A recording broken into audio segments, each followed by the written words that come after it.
Welcome to Wife Cheating Story. I hope you have an enjoyable and relaxing time listening. Let's get started.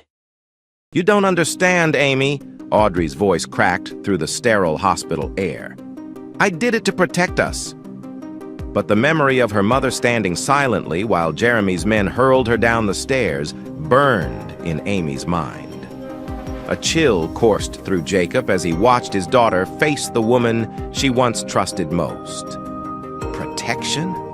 Amy spat, her casted wrist trembling. You stood there and did nothing!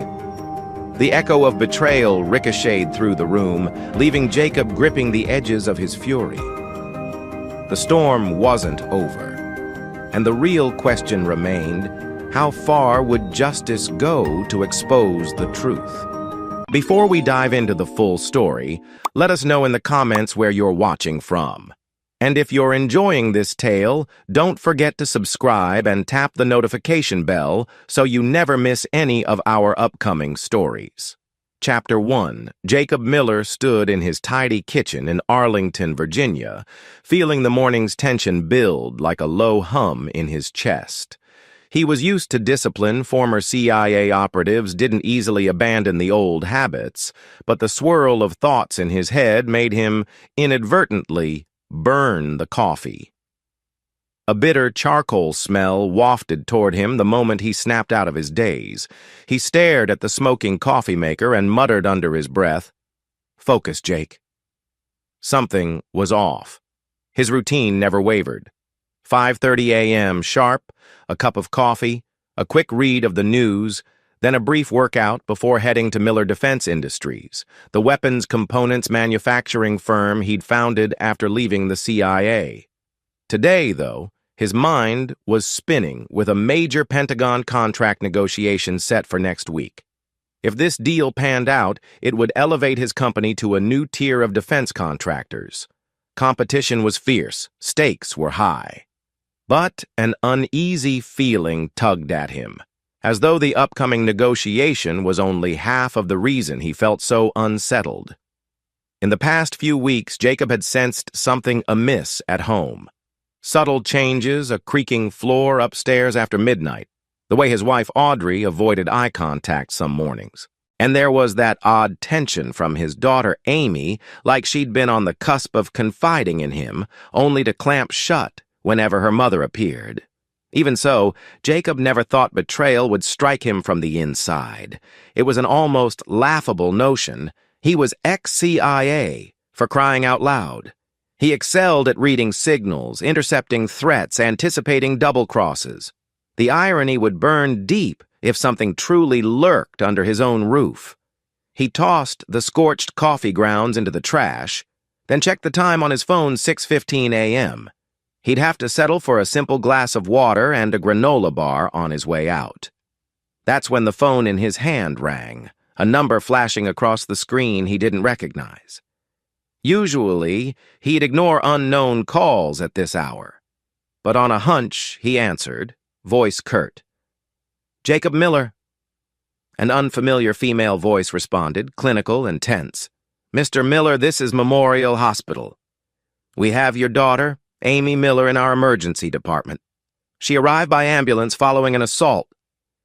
Jacob's entire body went cold. "Where? How?" He forced himself to remain steady.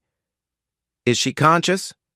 "She's stable, sir, but has sustained injuries. We'll need you to come immediately. Due to patient privacy, we can't discuss further details over the phone." He exhaled, trying to tamp down the surge of panic.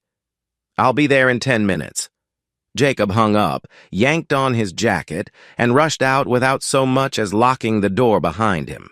The short drive from his home to the hospital felt like an eternity. Traffic lights never seemed so slow. Amy was a fiercely independent young woman, 21, almost done with her business degree, bright, sarcastic, and unbelievably kind. The thought of her assaulted by some street thug made Jacob's knuckles whiten against the steering wheel. He breathed steadily, reflexes from CIA training. Keep calm, gather intel, no assumptions until you see the facts. Upon arrival, he sprinted through the automatic doors, scanning the labyrinth of hallways until he found the ER reception. "Amy Miller," he barked at the nurse. "I'm her father." Moments later, they led him behind a curtain to a small cubicle. The fluorescent lights flickered harsh and sterile. His heart lurched seeing Amy on a gurney, face bruised, tears glistening in her eyes. A doctor hovered nearby, scribbling on a chart. "Dad," Amy croaked, voice trembling. Her right wrist was splinted and a faint purple bruise marred her cheekbone. Jacob moved to her side, gently taking her uninjured hand. "I'm here, sweetie," he said softly, forcing a calm front though he was a storm inside. The doctor cleared his throat. "She has a mild concussion, some bruised ribs, a possible hairline fracture in her wrist, but she's stable. We'll keep her for observation for at least a day." Jacob nodded, turning back to Amy. "What happened?" Amy's lower lip quivered. She glanced toward the doctor, who took the cue and stepped aside for privacy. Her eyes brimmed with tears. I went home early from my friend's place. It was still morning. I heard noises in your bedroom. She drew a shuddery breath. Mom was in there with, Jacob's mind reeled. "With who?" "Uncle Jeremy," Amy whispered. "They were together, in bed." He felt an explosion of fury in his veins. Jeremy Foster, Audrey's brother. If Amy's words were correct, this wasn't just some affair, it was unspeakable. Disgust churned in Jacob's stomach. "Go on," he said quietly, though he feared what else he might hear. Amy squeezed her eyes shut. "I screamed. I think I screamed. Then these two guys appeared. I've seen them before. They guard Uncle Jeremy sometimes. They grabbed me, threw me down the stairs. I blacked out, I think. Next thing I remember is stumbling outside, calling 911. They just stood there laughing. Dad. Laughing. And Mom was there. She didn't help me." Jacob's mind raced. Jeremy Foster was notorious for questionable dealings, shady real estate ventures, rumored underworld connections. But for him to physically harm Amy? For Audrey to stand aside? This was betrayal beyond comprehension. A sense of guilt plagued Jacob. He'd spent so many nights locked in his office, poring over Miller Defense expansions, not noticing the rot within his own home. He swallowed. "Amy, did they keep you from calling the police right away?" She nodded, tears slipping down her cheeks. "I tried to dial, but one of the men slapped the phone out of my hand. He threatened me. I only managed to call 911 once I got outside, stumbled a block away." Jacob clenched his jaw. "They're still there now?" "They were when I left," Amy rasped. "Dad, Jeremy was bragging, drinking your whiskey apparently." The doctor stepped back in, clearing his throat. "We'll run a CT scan on her ribs to confirm no internal bleeding. And keep her overnight." Jacob brushed a hand over Amy's hair. "You'll be safe here," he said softly, feeling paternal protectiveness churn with a savage hunger for retribution. "But I need you to do something. Let the doctors take all the pictures they need. Medical documentation of every injury, understand?" Amy nodded, confusion flickering in her gaze. What are you going to do?" Jacob's eyes turned cold. "First, ensure you're safe. Then handle the rest, one step at a time." Outside the cubicle, Jacob spoke in hushed tones to the nurse's station, insisting on thorough photographic evidence of Amy's injuries. The nurse hesitated. This was unusual. Jacob's voice turned low, menacing, reminiscent of briefing rooms in Afghanistan. "Make it happen. I want no gaps in the record. This is my daughter. Those men won't walk away unpunished." The nurse nodded, uneasy yet cooperative. "I'll talk to the attending physician, sir." Jacob stepped aside and made a call. The contact on the other end recognized his voice immediately. They owed Jacob a favor from a prior situation overseas. "It's Miller," Jacob said, voice clipped. "The time's come to call in your debt. I want eyes on Jeremy Foster everything, financials, phone logs, property records. I want it within the hour." He ended that call, then scrolled to another name he hadn't dialed in years, Ryan, a friend from the CIA days, a man who specialized in security consulting. If Jeremy had muscle, Jacob needed muscle of his own. The phone rang twice before Ryan's gruff voice picked up. "Ryan speaking." Jacob exhaled. "It's Jacob. I need a security detail for my daughter. Uncompromised, discreet. She's at Memorial Hospital, assaulted by 2 men working for Jeremy Foster." Ryan's tone sharpened. "Foster, that name rings alarm bells. You sure he's behind it?" "I'm positive. My daughter caught him in the worst possible act. He attacked her. I want them guarded. I want them neutralized if they even show up at the hospital." A beat of silence. "Understood. I'll dispatch 2 of my best people. They'll remain until you say otherwise. I'll also start pulling strings on Foster's background." Jacob's shoulders relaxed fractionally. "Thanks. I owe you." Ryan's short laugh answered. "You saved my life in Kandahar. This squares us up. Keep your phone handy." Returning to Amy's bedside, Jacob found her asleep, the pain medication taking effect. He sat in the chair, gaze fixed on her bruised face. Flashes of memory bombarded him. The day she was born, her first time riding a bike, the father-daughter dances at her school, the vow he made to protect her from any harm. Now, with the black and blue mark on her cheek, he felt a profound sense of failure. He muttered softly, "I'm sorry, baby girl." The beep of a text message broke the silence. He checked his phone. Unknown. "We need to talk. It's about Jeremy Foster." Jacob recognized the area code as belonging to Detective Denise Morales. They'd collaborated on a cross-border CIA-FBI case years ago. She must have caught wind of the hospital call. He typed a quick reply. "I'm at Memorial. Contact me off record soon." In the hallway, he dialed another number, Audrey's phone. It rang, then went to voicemail. He left no message. The rage in his chest was too raw for measured words. Instead, he fired off a short text. "What have you done? You stood by while they attacked Amy." No response came immediately. Jacob pressed the phone to his forehead, inhaling. He was a man with a plan in nearly every scenario, but betrayal from within was never something he accounted for. Not to this extent, and certainly not with Audrey, his wife of over 2 decades, let alone her own brother. The swirling disgust fueled him further. He stepped back to the nurse's desk.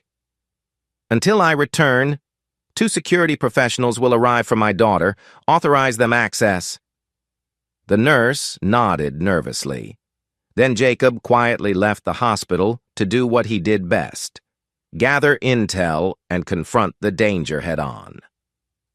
At his home's cul-de-sac, Jacob parked discreetly on a side street.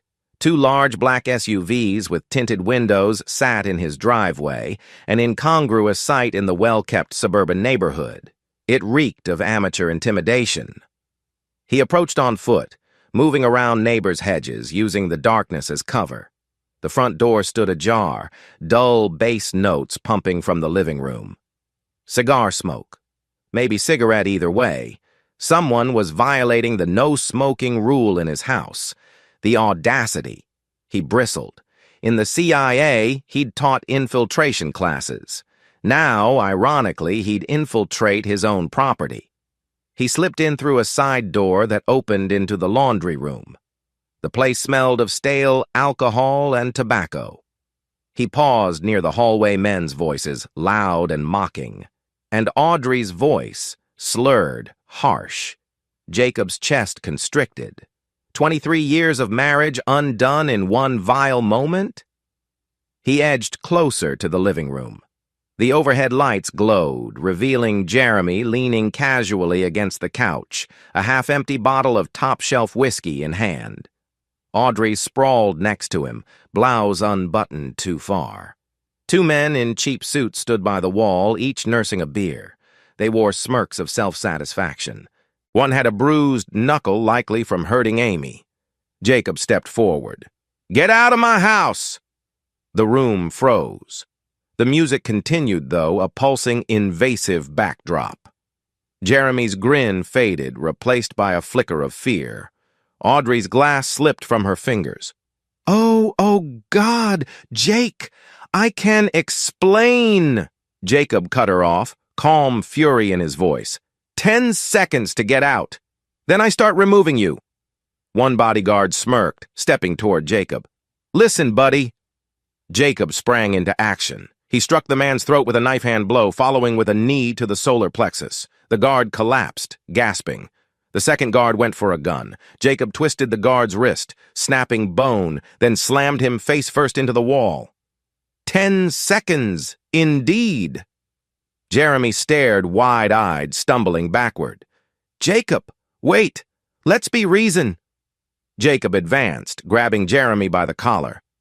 "You have the gall to show your face here? You let your thugs throw my daughter down the stairs?" Audrey, voice quivering. "She shouldn't have come home. Jacob's palm cracked across Audrey's cheek, a quick, brutal backhand that silenced her. He was no man to strike a woman lightly, but in this moment, seeing the callous disregard for Amy's well-being, all illusions of courtesy disintegrated. "Don't blame her," he hissed. Jeremy tried to scramble away, but Jacob pinned him against the wall. "Your men attacked my child.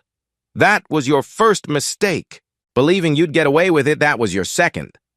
A flash of CIA training emerged. Jacob delivered precise blows to Jeremy's ribs and gut, ensuring maximum pain without immediate lethal damage. Each strike was methodical. Jeremy gasped for air, eyes bulging in agony. Audrey shrieked, "Stop! Stop! You'll kill him!" Jacob glared at her, unsympathetic. "He should have thought of that when he hurt Amy." Jacob shoved Jeremy to the floor. The man clutched his ribs, whimpering, face swollen. "Get your men up," Jacob barked, "and get out. If you show up again, they'll never find your bodies." One bodyguard was semi-conscious, the other limping. With trembling hands, Jeremy signaled them to help him to the SUV. Audrey hesitated, mascara streaked, top half undone. "Jake, please." "Don't call me that," Jacob spat, eyes like ice. "Pack your things. You have 5 minutes, then I never want to see you again." She looked around wildly, as though searching for an ally. Realizing none was present, she grabbed her purse and staggered toward the door. Jeremy's men hovered uncertainly, but a single withering glare from Jacob had them scuttling out. Within a minute, the SUVs roared away, carrying Jeremy, Audrey, and the battered guards. The house fell silent except for the pulsing bass. Jacob slammed the music off. The living room reeked of stale smoke. Broken glass littered the floor. Droplets of Jeremy's blood stained the new rug. Jacob stood there, absorbing the ruin of what was once a proud home. For a moment, he let the rage subside, replaced by a grim clarity. He strode to the bedroom, ripping the soiled sheets off the bed sheets defiled by Audrey and Jeremy. Without hesitation, he lugged them outside to the fire pit in the backyard. A flick of his lighter and flames engulfed them. The stench of betrayal hung in the smoke. He clenched his jaw, phone vibrating in his pocket. "Ryan." Jacob answered, voice flat. "Speak." Ryan's voice crackled. "Got initial intel. Jeremy's deeper in with the mob than we realized. Possibly large debts. Looks like he's used your company name as collateral. This might be about to blow wide open." Jacob stared at the flickering fire. "Let it blow. I'll handle it. For now, keep Amy guarded. I'll coordinate with you in the morning." He ended the call. Over the distant hum of suburban night, Jacob felt the war forming on his doorstep. They thought they could break his family, prey on his daughter, and laugh about it over stolen whiskey. They had no clue who they were dealing with. A father, a former CIA operative, an adversary who wouldn't rest until every last one of them paid the price. Jacob quickly made more calls to his bank, to his lawyer. He froze joint accounts, canceled credit cards. He wouldn't let Audrey and Jeremy siphon another dime from him. Next, he rummaged through the bedroom closet, finding hidden documents stuffed behind shoeboxes, partial glimpses of offshore transfers. Evidence. She'd been sloppy in her arrogance, believing he'd never suspect. In the small safe in the closet, behind a false panel, Jacob retrieved an old folder labeled Kandahar Ops. It contained a contact list from his CIA days men and women who owed him favors or at least respected him enough to help. He typed out a group-coded text requesting immediate background checks on Jeremy Foster. Didn't matter how connected Jeremy was with the mob, Jacob had skeletons too, and resources built from years in intelligence. Despite the swirling adrenaline, Jacob forced himself to methodically clean up the broken living room. Each shattered glass he collected felt like picking up a piece of his own shattered marriage. 23 years. The house was built with Audrey's design input, once a symbol of trust and partnership. Now, it resembled a battleground. He tried not to let the heartbreak overshadow the fury. He needed a clear head. He vacuumed shards of glass in stoic silence, double-checked locks, then realized that, ironically, he wouldn't be sleeping here. The home felt tainted, unclean. Instead, he would drive to a secure townhouse he owned under a business shell, his personal fallback, if everything else turned to ashes. Before leaving, Jacob made a final pass through the house. He paused in Amy's room, her bright photos pinned to a corkboard vacation memories, father-daughter selfies, her old prom pictures. Audrey's smiling face in some back when she played the devoted mother. Now that all seemed like a twisted facade. His phone lit up with another text from Audrey. This one read, "Jacob, we need to talk. It's complicated. I never meant for things to go this far." He stared at the words, bitterness welling. She never meant for it to go this far? She watched her brother's men hurl Amy down the stairs. What mother allows that? He typed a single response. There's nothing left to say. Slipping his phone into his pocket, Jacob stepped outside. He locked the door out of habit.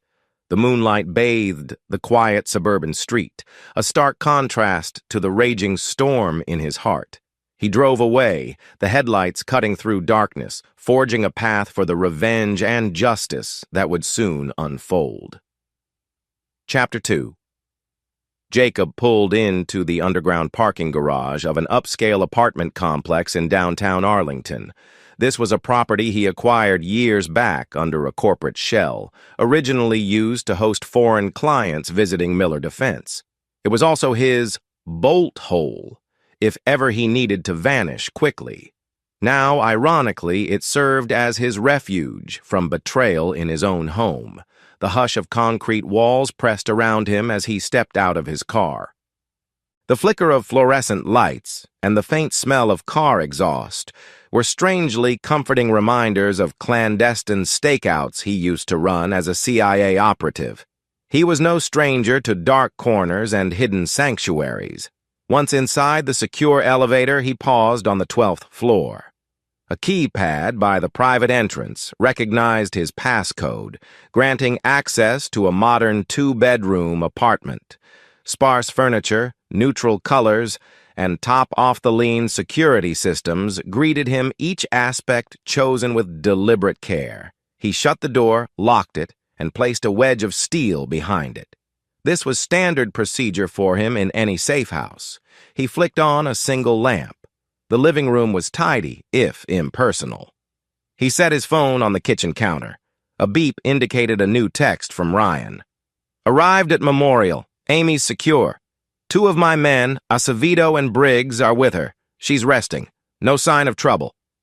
Jacob exhaled, relieved. Thanks. Keep me posted. I'll be off-grid for a few hours, then we'll talk strategy. He headed to the bedroom, dropping onto the bed's edge. Exhaustion tugged at him, but his mind refused to shut down. Audrey's betrayal was horrifying enough, but discovering she'd abetted Jeremy in siphoning money and, worse, physically harmed Amy, this crossed every line. He felt a swirl of heartbreak, rage, and something akin to guilt. Had he been so focused on work that he missed the signs? He replayed it in his head. Audrey's repeated late meetings, Jeremy's suspicious courtesy calls, the sudden untraceable sums missing from the household accounts. Each piece slotted into place like a grim puzzle. He realized they must have planned to drain him, possibly vanish with the funds, and let him face the fallout, some twisted version of starting anew, without the baggage of a stable, conscientious husband who read the fine print in every contract. His phone buzzed again. Another message from an unknown number. Detective Morales. Let's meet. Not safe to talk on the phone. I can come to you. He typed back, tomorrow. Send me a location. Off public radar. No direct reply yet, but that was typical of Denise, cautious, methodical. Jacob set the phone aside, forcing himself to lie back. CIA mental exercises kicked in. He performed deep breathing, focusing on incremental relaxation of each muscle group. Slowly, the tension in his shoulders released enough that he drifted into a light, fitful sleep. By dawn, he woke with a start, heart pounding from a nightmare. Echoes of Afghanistan. Or was it the image of Amy's bruised face? Hard to say. Shaking off the dream, he rose, did a quick 50 push-ups, a routine he never abandoned, and showered. The hot water pounded his neck, pushing away the lingering dread. He dressed in simple jeans and a black collared shirt. For a moment, he considered whether to don a sidearm, one of his old personal pistols. He decided yes. Jeremy's men might try something, or the mafia might feel the need to silence him if they suspected he was unraveling their operation. His sense of caution never left him, so he strapped the handgun under his jacket. Then, he tapped into the secure laptop he kept in the safe house. He found a flurry of messages from his contacts. Foster's finances in disarray, multiple offshore accounts, large debts to a known mafia group. Audrey Miller seen making suspicious withdrawals from joint account. Forgeries alleged. Court documents drafted for possible divorce filing with Audrey listed as petitioner presigned. Strange. Jacob's fists clenched. They were preparing to leave him with the blame, possibly pinned to financial crimes. So that was the plan. He scrolled further. One contact wrote, "They've paid off certain local officials, possibly a judge or 2 in their pocket. Tread carefully." All the more reason to strike hard now. Jacob called Ryan, who answered on the second ring. "She's stable," Ryan reported. "Amy's still in the hospital, might be discharged soon, but the docs want to keep an eye on her concussion. My men confirmed no suspicious visitors overnight." "Good," Jacob said. "I'll visit soon, but first we need to coordinate. Jeremy's in deep with the mob. Audrey's complicit. They tried forging documents in my name. We have proof." He paused. "I want them neutralized, Ryan. Legally or otherwise." A short laugh. "I get it. We'll gather enough dirt to ensure they can't wiggle out. Might push them into a corner. Think the mob will handle Jeremy once they realize he's a liability?" "Exactly. We just need to let them see the truth. But we do this carefully. You know how these syndicates operate? Any sign we're playing them, we become targets." Ryan agreed. "I'll push intel in the right channels. Meanwhile, your company?" "I'll lock it down," Jacob said. "I'll freeze out any of Audrey's access. I'll also talk to the board, ensure they stand behind me. If Jeremy tries to drag the company down with him, he'll find it bulletproof. They hashed out details for an hour, finalizing a plan. The main approach: gather conclusive evidence of Jeremy's money laundering scheme, feed it quietly to the mob's ear, let them decide how to punish him. Meanwhile, file legal suits to expose him publicly, protecting Miller Defense from the fallout. Audrey? She'd be left with nothing if she didn't face prison first. Jacob felt a pang of sadness. She was once the mother of his child, the woman he loved. Now, a traitor. Jacob visited the hospital mid-morning. The nurses recognized him instantly, letting him pass to Amy's room. She looked better, color returned to her cheeks, though her wrist was in a cast and her ribs taped. "Dad?" she greeted softly, glancing at the two men, Acevedo and Briggs, stationed outside her door. He pulled up a chair. "How you feeling?" "Hurts, but I'll manage. They say I can go home tomorrow, maybe." She winced. "But my home? That's your home and Mom." Jacob exhaled. "That's not your home right now. You'll stay with a friend, or I can arrange a secure place. I have the resources." He gently patted her hand. "Amy, everything changed. Audrey's out. She won't come near you again." Amy's eyes flickered with relief and sorrow. "I never imagined Mom used to tuck me in at night, you know? She'd sing me lullabies. How does someone go from that to letting me get hurt?" Her voice cracked. Jacob's gaze hardened. "She made her choice. We just adapt." Silence lingered. Then Amy sniffed, tears forming. "Thank you for standing up for me. I know you'll fix this, but I can't believe it's real. Uncle Jeremy is part of the mob, or something like that?" Jacob nodded grimly. "He owes them money. He's been using our name, forging my signature, and your mother's been helping. I won't let them get away with it." He paused. "Focus on healing. Let me handle the rest." Amy squeezed his hand. "Dad don't do anything reckless." A small, wry smile tugged at his lips. "Remember who you're talking to, kiddo." "I don't do reckless. I do necessary." After ensuring Amy had everything she needed, Jacob stepped into the hallway, meeting Ryan's men. Acevedo, a tall, lean ex-ranger, nodded. "No suspicious attempts so far, sir. We'll keep her safe." Jacob approved. "Thank you. Keep her under watch until I say otherwise. Nobody except staff or me gets near her." He moved toward the elevator, phone buzzing again. This time, it was a text from a private number. The message read, "Denise Morales.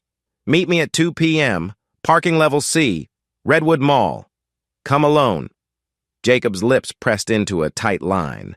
Redwood Mall was a busy structure with multiple levels, plenty of foot traffic. Good place for an off-the-record chat. He typed back, "Understood. 2 p.m. Right on schedule." He parted ways with Ryan's men, heading to the elevator. Another step in the plan. At precisely 1:55 p.m., Jacob parked on level C of Redwood Mall's multi-story garage, choosing a spot near a concrete column. He scanned the area. Various shoppers passed by, families with strollers, a few teenagers on phones, an elderly couple rummaging in their trunk. He spotted a battered sedan about 30 yards away. The driver's window lowered and a woman with short, dark hair peered out. Detective Denise Morales. Jacob walked casually, keeping an eye out for any watchers. Denise motioned him over, her expression guarded. "Jacob," she greeted quietly. "Been a while?" He nodded, sliding into the passenger seat. Noticing she'd placed a child's booster seat in the back, perhaps her niece or nephew's. It was a small detail reminding him that Denise had a life outside the job. "Good to see you. Thanks for coming." She handed him a folded piece of paper. "Police responded to the hospital assault call. Someone's pulling strings to keep details quiet, someone with clout. Officially, it's listed as unconfirmed intruder incident." No mention of Jeremy, Foster, Audrey, or the men's names. Looks like hush-hush from top brass. I suspect Jeremy's paying off half the station. Jacob scanned the paper. Corrupt cops or worse? Not surprised. He set it aside. Any direct evidence linking Jeremy to the mafia? She tapped a file on the seat. He's under suspicion for running a protection racket, also rumored extortion. But none of it sticks. He's got a judge in his pocket, someone named Preston, who blocks warrants. The feds are half-hearted about investigating, apparently. Higher-up interference. Jacob clenched his jaw. That's why I wanted to see you. Jeremy and Audrey nearly destroyed my daughter. I've got evidence of financial crimes. If we work together, we can bury them. He paused. Off the record, I'm also pushing a more direct approach. But I want official channels ready to pick up the pieces. Denise raised an eyebrow. Jacob, I know your style from the old CIA FBI days. Direct approach means you're going vigilante? He exhaled. No. I'm orchestrating a scenario where Jeremy's criminal ties get him eaten by his own associates. He owes them big. If they find out he's skimming or forging, they'll handle him. He gazed at her. That's not vigilante. Just letting scorpions sting each other. She pressed her lips together. And Audrey? Jacob's expression darkened. She's complicit. I've got forged documents in her handwriting, money stolen from me, from Miller Defense. She's done. Denise tapped her steering wheel thoughtfully. I won't officially sanction a mob execution, you understand? He nodded. I'm not asking. Just keep the local cops off my back, and ensure none of Jeremy's men wiggle free from assault charges if they try something else. Deal. She passed him the file. Here's everything I have on Jeremy's known associates. Addresses, phone logs might help. Just don't drag me into any fiasco that ends with my badge on the line. Jacob took the file. Understood. Thanks, Denise. They parted. Jacob stepped out, glancing around to confirm no tails. Satisfied, he headed back to his car. Another crucial piece in place. He spent the rest of the day in a flurry of calls and strategic planning. First, he convened a secret Zoom meeting with two loyal board members from Miller Defense, Charles Thompson and Helena Brooks. They listened, aghast, as he explained the betrayal. Helena's eyes flashed with anger. I always suspected your brother-in-law was trouble, Jacob. But Audrey, too. Charles, a no-nonsense ex-Navy man, rubbed his temples. We stand with you. We'll freeze any suspicious accounts. The company's reputation is at stake. Jacob nodded. Good. I'll personally reimburse any shortfalls. I want a statement ready for when this goes public. We'll position Jeremy as a rogue actor with no official role at Miller Defense. They agreed to prepare. The conversation ended with them echoing unwavering support for Jacob. Next, he rummaged through more digital records, courtesy of the infiltration software Ryan's hackers had deployed. Emails between Audrey and Jeremy referenced closing accounts and offshore safe houses. The last exchange was chilling. Audrey, we can't stay here. Jacob's going to figure it out. I want to leave next week. Jeremy, relax. By the time he knows, we'll have the money. You handle the divorce angle. We own that judge. If needed, we'll frame him for something. Audrey, fine. But I didn't expect Amy to show up. She almost ruined it. Jeremy, she's a brat. We took care of her. Jacob slammed his laptop shut. You tried, but you didn't finish the job. And now, it's your turn to face the consequences. Nightfall again found Jacob in the safe house, methodically cleaning and loading his pistol. The muzzle glinted under the lamp. His phone buzzed a text from Audrey. He hadn't blocked her, perhaps out of morbid curiosity.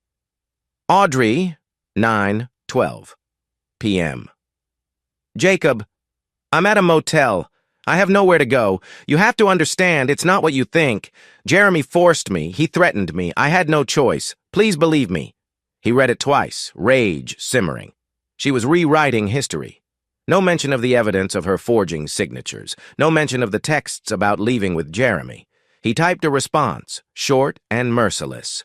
Jacob, 9:14 p.m. Lies. You stood by while they beat Amy. I have proof you stole from me. It's over. Sign the divorce papers I send you or end up in jail. No more contact. He fired it off, heart hammering. Enough said. A beep indicated her immediate reply, but he silenced notifications. No more manipulations. He'd see her in court or not at all. He poured himself a glass of water, sitting at the small dining table, eyes on the city lights below. This was the man he'd become. Ex-CIA, father, CEO, now forced to be a vengeful instrument of justice. He'd do it for Amy, for himself, for the life they'd built that Audrey and Jeremy tried to destroy. He took a slow breath. Tomorrow was another day closer to the final reckoning. He'd see it through step by step, ensuring all the pieces aligned so that neither Audrey nor Jeremy could ever harm them again. The evening ended with Jacob verifying final details. Ryan's watchers would tail Jeremy, document his every move. Denise would quietly feed any legitimate findings to a local DA not under Jeremy's payroll. The board at Miller Defense was set to freeze all questionable accounts by morning.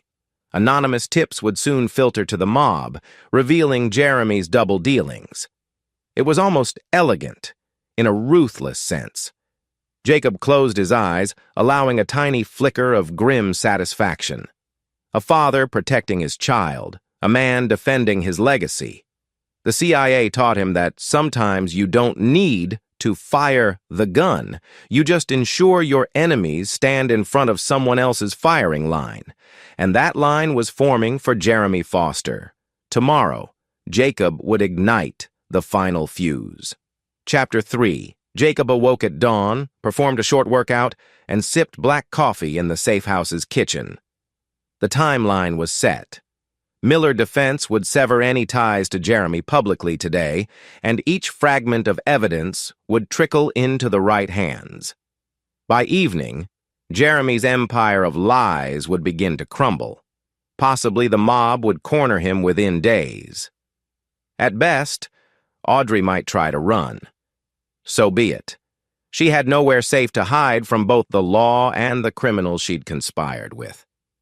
He scrolled through messages. Ryan. Team in place. Tracking Jeremy. Will update. Denise. No suspicious official movement. The cops are quiet. Maybe they sense a storm. Keep me posted. He showered quickly, dressed in a crisp charcoal suit. He had a 10 a.m. meeting with Helena and Charles at Miller Defense necessary face-to-face to handle any corporate fallout. Before heading out, he locked down the safe house, double-checking the advanced alarm system. One final look around to confirm no sign of intrusion. Driving his black SUV to Miller Defense Industries in southwestern Arlington, Jacob reflected on how unassuming the building was. A polished glass facade, moderate in size for a defense contractor. Inside, though, was a labyrinth of advanced manufacturing labs, engineering teams, and business offices. The company specialized in high-precision components for military drones, small arms, and advanced targeting systems. He'd poured his life's work into forging a reputation for reliability and innovation. Security recognized his car, lifting the gate. He parked in the executive lot. As he entered the lobby, employees greeted him with genuine respect. No one suspected the personal crisis that roiled beneath his calm exterior. He nodded and took a private elevator to the top floor. Helena Brooks was waiting, a tall woman with a sharp gaze. Charles Thompson arrived moments later, exuding a stoic presence. They settled in the glass-walled boardroom. The city skyline sprawled behind them, bright under the morning sun. Helena wasted no time. We froze the relevant accounts at 8 a.m. We also quietly informed our major clients that any rumor involving Jeremy is false, that you remain fully in command. Charles folded his arms. If Jeremy tries to claim partial ownership or misrepresents us, we'll counter with official statements. We're prepared to show the world all his wrongdoing. Jacob nodded approval. Good. He might attempt sabotage. Our IT team is on alert. Helena opened a folder. Yes, we changed system credentials. Audrey's privileges were revoked. She's no longer able to access anything from her old password. A flicker of sympathy crossed her face. Jacob, I'm sorry this personal betrayal extends to your company. We stand by you no matter how messy this gets. He offered a small, grateful smile. Thank you both. Legally, we'll file civil suits against Jeremy and Audrey for fraud. That'll give the press a name to chase, keep them from harming the firm's image. They discussed contingencies for an hour, ensuring every financial or reputational angle was locked tight. By the end, Jacob felt a measure of relief. The company was secure. Audrey and Jeremy's attempt at infiltration was foiled. Now, the next stage, letting Jeremy realize his mob connections wouldn't save him. Exiting the boardroom, Jacob paused at the corridor window, phone in hand. A message from Ryan read, Jeremy at his downtown office. Tense meeting with two unknown men. My guess, mid-level mafia reps. They left looking unhappy. He's pacing, phone calls nonstop. He might try leaving the city soon. Jacob typed back. Don't let him vanish. If he tries to run, track him. He started down the hallway, running into Marjorie, his longtime executive assistant. She looked concerned, eyes flicking to him. Mr. Miller, there's a call for you on line 1. She said it's urgent. A Ms. Audrey Miller. He stiffened. Put it through to my private line, he said curtly, stepping into his office. Marjorie left quickly, shutting the door behind her. Jacob settled at his sleek mahogany desk, tapped the speaker button. This is Jacob.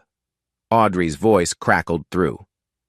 Jacob, I'm sorry to call you here, but you're forcing my hand.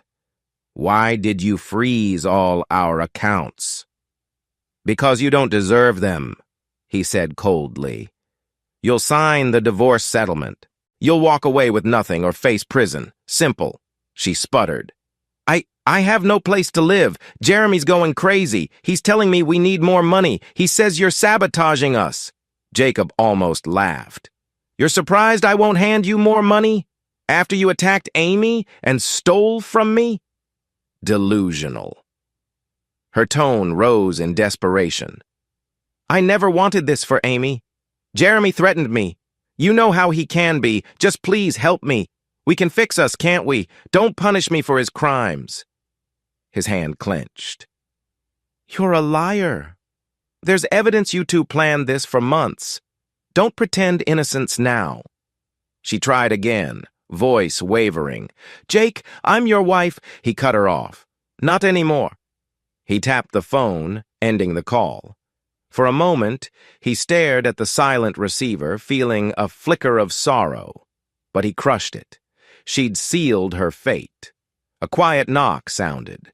Marjorie poked her head in. Sir, I have Miss Morales, line 2? Jacob nodded, picking up. Denise?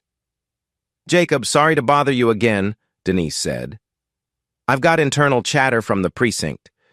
Jeremy might be trying to shift blame onto you, claiming you assaulted him and his associates. He wants to press charges.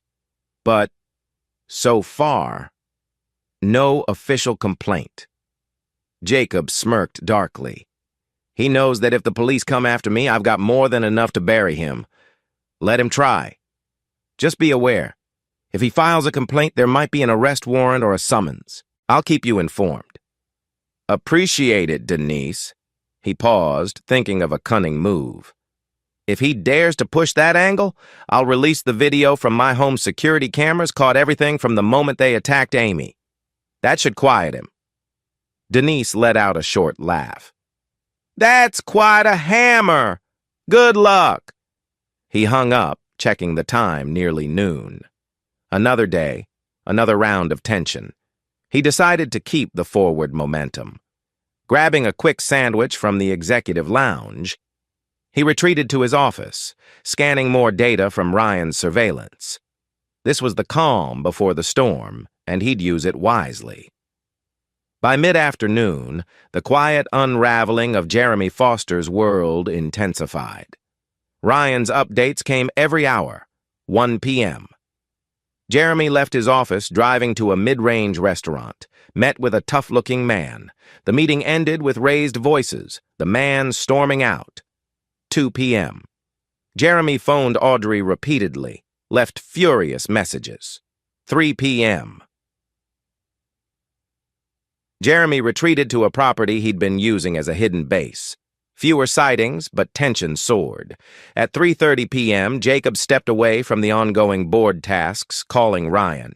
"Is everything set for the final push?" Ryan's voice was confident. "Yes. We'll leak the forged documents to local news outlets and a few known mafia associates. By tonight, Jeremy's ties to defrauding them should be out in the open." Jacob nodded. "Perfect. Let me know once it's done.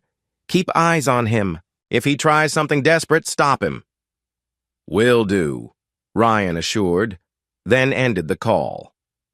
Jacob felt the tension coil in his chest. The plan was in motion. By tomorrow, Jeremy might be cornered, forced to face the mob's wrath, or scurry to the police with false allegations. Either way, Jacob was prepared. Evening settled. Jacob finished a final meeting with Helena and Charles, confirming all was stable at the company. He then headed to the hospital, deciding to check on Amy again. On arrival, he found her packing her belongings, with the doctor's discharge instructions in hand. Amy brightened. "They said I can leave tonight. The doc is a bit unsure, but I insisted. I can't stand the hospital another night." Jacob gently touched her shoulder. "You sure you're up for it? Where do you plan to stay?" She shrugged, face etched with residual pain. "Honestly, Dad, I wanted to ask if I could crash with you. I don't have the nerve to go to my place, not that I want to be anywhere near Mom or that house. I have a friend's couch, but I feel safer with you." He smiled softly. "I'm in a safe house, not exactly homely, but it's secure. You can stay as long as you need." He paused. "But it's bare bones, Amy. You sure?"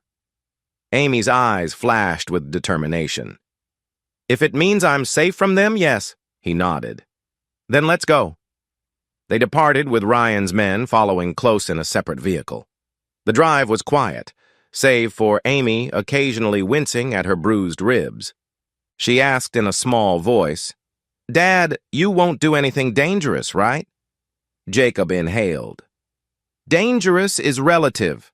I'm forcing Jeremy to face the consequences of his own shady deals. If that's dangerous, so be it." Amy's throat bobbed. "I just don't want you to end up in jail or worse." He offered a reassuring glance. "I have no intention of getting caught in the crossfire. I'm ex-CIA, remember? I know how to do this cleanly." She looked out the window, a mix of relief and lingering fear. "I trust you." They reached the safe house building. Amy seemed impressed by the coded entry, the minimalistic furnishing, the sense of hidden security. Jacob guided her to the spare bedroom. "Here, the bed's comfortable. Bathroom is across the hall. Kitchen's stocked. Make yourself at home." She settled on the bed, sighing. "Thanks, Dad. This is weird, but I appreciate it. I'll rest, try not to get in your way." Jacob gently patted her cast. "Rest is good. If you need anything, just ask." After ensuring she was comfortable, Jacob excused himself to the living area, phone in hand. Darkness outside pressed against the windows. A silent hush enveloped them. He called Ryan again. "Jacob." "Status?" "Ryan." The evidence we wanted to leak has been disseminated. A mid-level enforcer for the mob has apparently confronted Jeremy about missing funds. My guys overheard shouting. Jeremy's men seemed panicked. Jacob's heart pounded. So he knows the mob is onto him. He might run. Ryan's tone was calm. We have tails on him. If he tries an airport, we'll see. He might also lash out at you or Amy. So I've placed additional watchers on your perimeter. Jacob glanced at the door to Amy's room, relieved. Thank you. Let me know the moment Jeremy makes a move. He ended the call, a swirl of adrenaline in his gut. The final confrontation loomed, possibly within hours. For the sake of Amy's safety, he prayed Jeremy would choose flight, not fight. Just after midnight, Jacob's phone buzzed again. He snapped awake from a light doze on the couch, eyes immediately alert. The caller ID said Ryan. He answered in a hushed voice. Yes? Ryan's voice was urgent. Jeremy's headed to some warehouse near the River District. Possibly meeting the mob. This could be it. Jacob swung his legs off the couch. Coordinates? Ryan texted them. You want to come? Or stay put with your daughter? Jacob's eyes flicked to the bedroom door. He weighed the risk. I'll come. I need to see that it ends properly, but I can't leave Amy alone. Ryan, I can place a separate security detail on her apartment or your safe house. Let me know. A moment's hesitation. The father in him warred with the ex-CIA operative. He stepped to Amy's door, knocked softly, and opened it. She was awake, browsing on her phone, her cast propped on pillows. Dad? She asked, noticing his tense posture. Amy, something's going down with Jeremy. I need to go handle it. Ryan has men who can stay here, keep you safe. She swallowed. You're not going to kill him, are you? Jacob's jaw tightened. I won't stoop that low, but I have to ensure he's neutralized.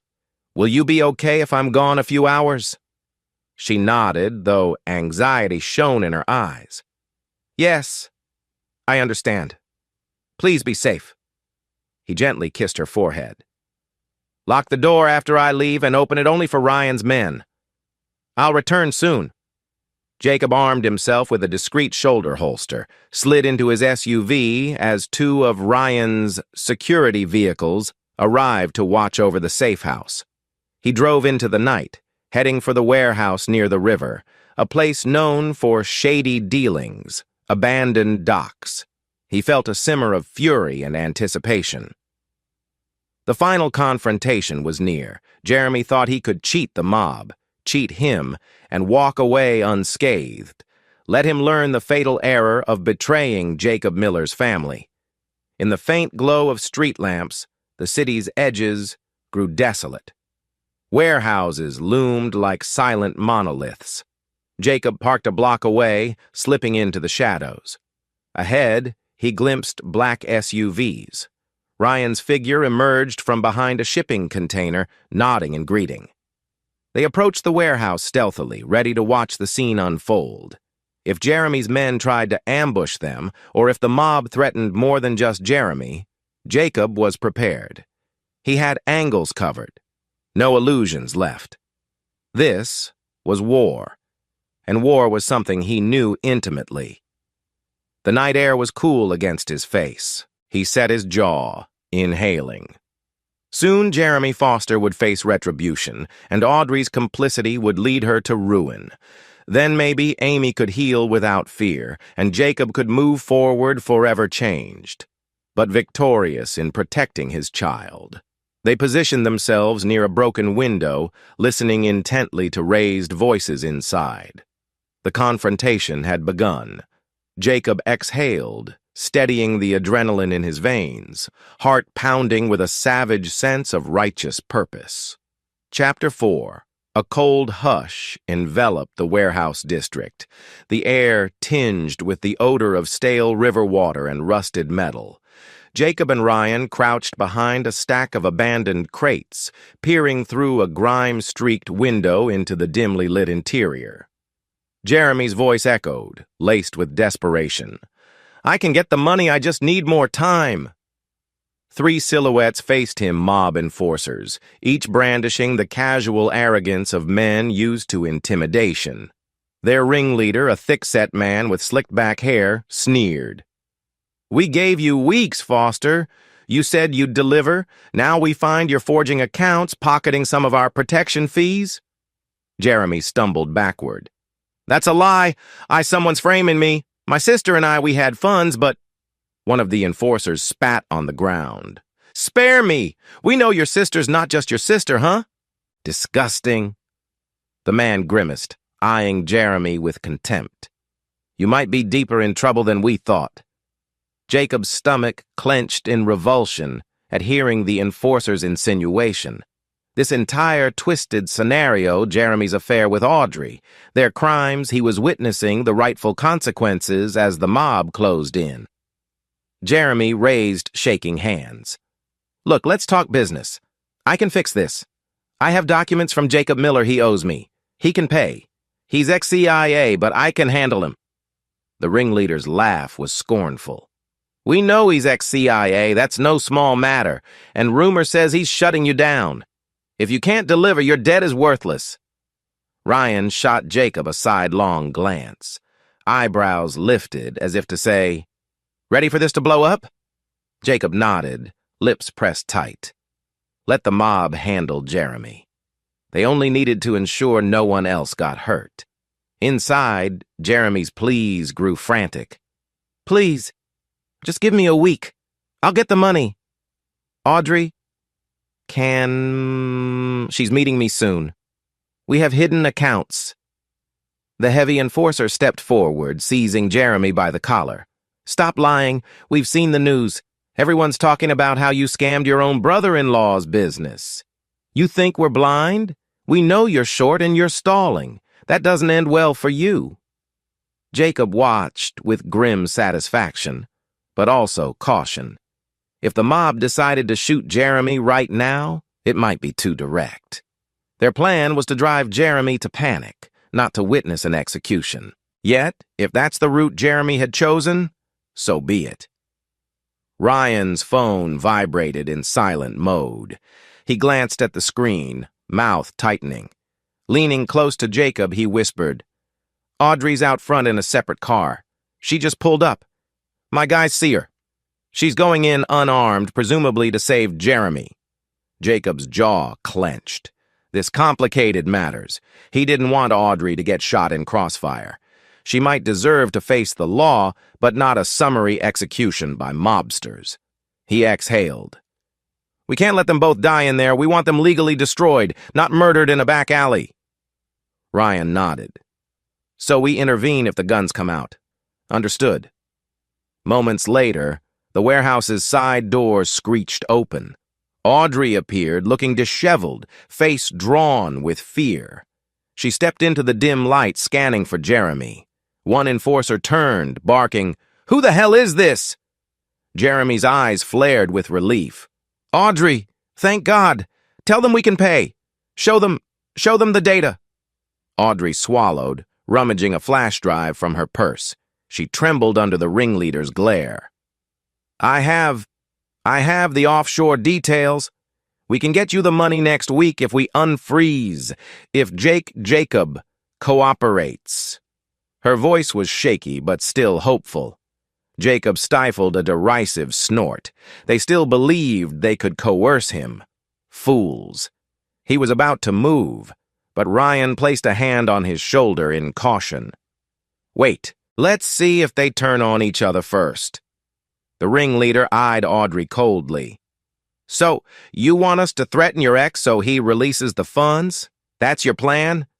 He half laughed. "Lady, you and your brother messed up. We hear your ex is pushing all your crimes to the media and cops. Meanwhile, you want us to force him? We might, but it'll cost you more. A lot more." Jeremy stammered. "We'll pay. Just don't kill me, us. That's all I ask." Audrey interjected. "Jacob's bluffing. He can't throw me in jail, I'm his wife. He's emotional now because of Amy, but if you help us get to him, maybe we can manipulate his weakness." Jacob's eyes narrowed. She was still playing the manipulative angle. The difference, Jacob was no longer naive. He clenched his fists. He forced a calm breath, determined not to let personal fury overshadow the plan. The situation escalated. The heavy enforcer snatched the flash drive from Audrey, glaring at the ringleader. "We'll see if this is real. If not, you're both done." Audrey's voice cracked. "It's real, but we can't access it unless we talk to Jacob." "Then arrange it." The ringleader turned menacing. "And if you're lying, your brother goes in the river. Understood?" Jeremy's shoulders sagged, sweat beading on his brow. Audrey looked equally terrified. "We can get him here. We have ways," she said, fumbling her phone.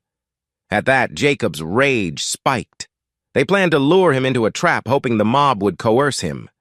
This was the final straw. He exchanged a glance with Ryan, who whispered, "They're trying to call you out. Want me to intervene now?" Jacob nodded. "Yes. Minimal force. Let's end this." They'd let the mob see that Jeremy was worthless, not let them kill him here. The deeper criminal charges might come from the cops after the fiasco. Ryan gave a subtle signal. Two of his men, stationed at another window, readied to break in from the side. Jacob and Ryan quietly moved to the main entrance. Inside, Audrey dialed on her phone. "He's not answering," she hissed. "He must have blocked me." Jeremy cursed. The ringleader grew impatient. "Enough. We'll handle Miller our own way if needed. For now, hand over any valuables or we start removing fingers." Audrey stared in horror. But we have..."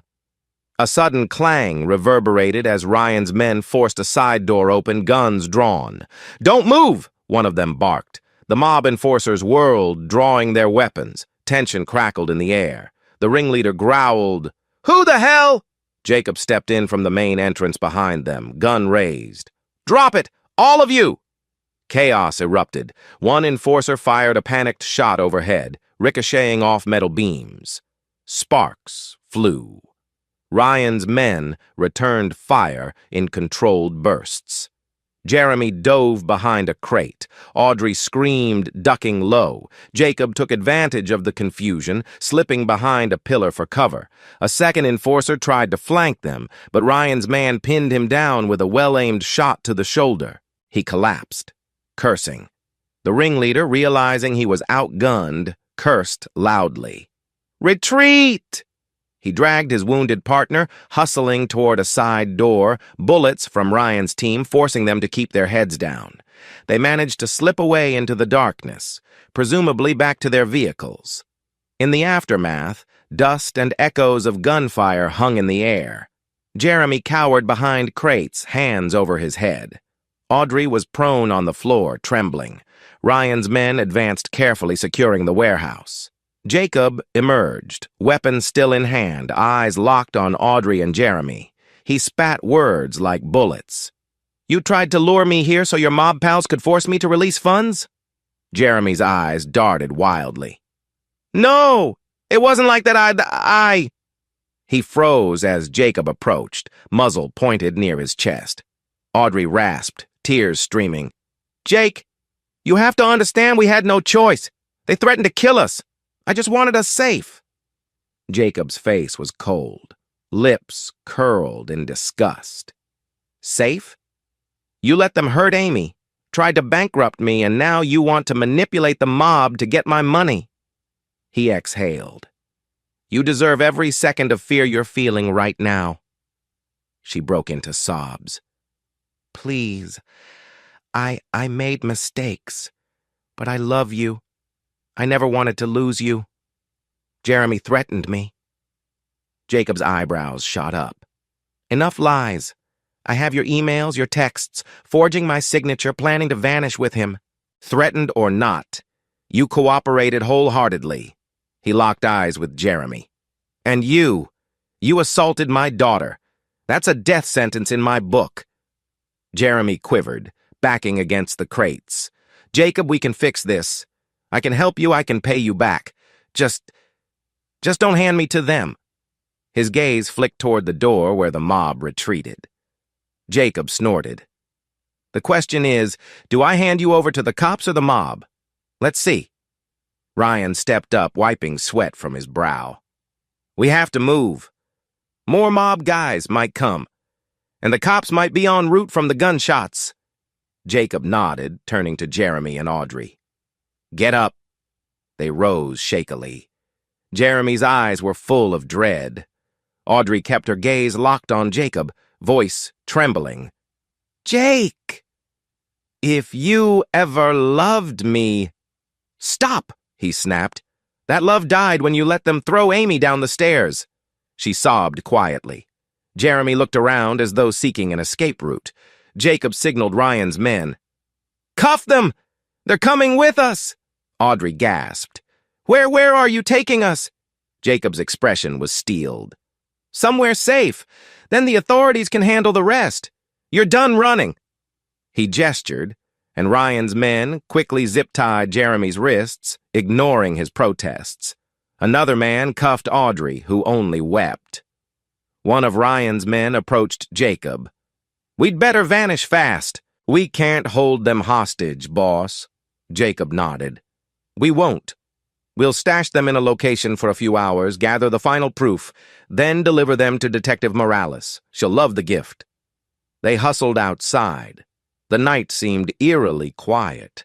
A black SUV roared away in the distance, likely the wounded mob enforcers fleeing. Sirens wailed faintly, perhaps the local police responding. Ryan's men led Jeremy and Audrey to a waiting, unmarked van. They were shoved inside, Jeremy cursing, Audrey sobbing. Jacob took a separate SUV with Ryan, following behind the van. The entire convoy slipped away into the labyrinth of side streets, evading the approaching sirens. Jacob sat in the passenger seat, heart pounding from the adrenaline. He stared out the window, mind churning. The lines he'd crossed tonight, controlling a staged confrontation, forcibly detaining Audrey and Jeremy, weighed on him. But he pushed aside doubt. They'd brought this on themselves. He wasn't about to let them wriggle free or be executed by the mob before paying for their crimes. Ryan glanced over. "You okay?" Jacob forced a nod. "Fine. Let's store them for the night. Then call Denise in the morning with the location. She can arrest them properly." Ryan smirked. "You sure you don't want to just hand them to the mob? Less paperwork." A flicker of temptation danced in Jacob's eyes, but he shook his head. "Amy deserves better. We do it by the book. They'll go to prison for what they did." The small, discreet warehouse Ryan owned on the outskirts of town served as a temporary holding spot. The interior was Spartan, a single room with concrete walls, a few chairs, and no windows. Ryan's men brought Jeremy and Audrey inside, removing the zip ties, but locking them securely behind a steel door that opened only from the outside. A single overhead light buzzed. Jacob stepped in briefly, meeting their anxious gazes. Jeremy stammered, "You can't keep us here. This is illegal." Jacob's expression was grim. "You attacked my child. You tried to bankrupt me. You tried to conspire with the mob to force me. You lost every right to courtesy. Tomorrow, Detective Morales picks you up. Then you face charges, assault, fraud, conspiracy, maybe more." Audrey's eyes brimmed with tears. "Jake, please don't do this. I'm still your—" He didn't let her finish. "Not anymore." He turned, walked out, hearing Audrey's muffled sob. He locked the steel door behind him, handing the key to Ryan. "Post men outside. In the morning, we alert Morales to come collect them. Meanwhile, we finalize the evidence." Ryan nodded. "Understood. They have no phones, no chance to contact anyone. They'll stay put." Jacob took a shaky breath, adrenaline wearing off. "I need to check on Amy. Make sure she's okay." Ryan gave a supportive nod. "Go. I'll keep watch here. We'll handle the handover tomorrow." They parted ways. Jacob drove alone through the quiet streets, mind replaying Audrey's pleas. His heart twisted with conflicting emotions, love once shared, trust shattered, replaced by rage and sorrow. But the image of Amy lying in a hospital bed overshadowed any pity. He reminded himself of that harsh truth. They harmed his daughter. He owed them nothing. It was near 2 a.m. when he returned to the safe house. He found Amy on the couch, apparently too anxious to sleep. She jumped up as he entered. "Dad, you're back." She noticed the tension etched in his face. "You okay? What happened?" Jacob locked the door, eyes weary.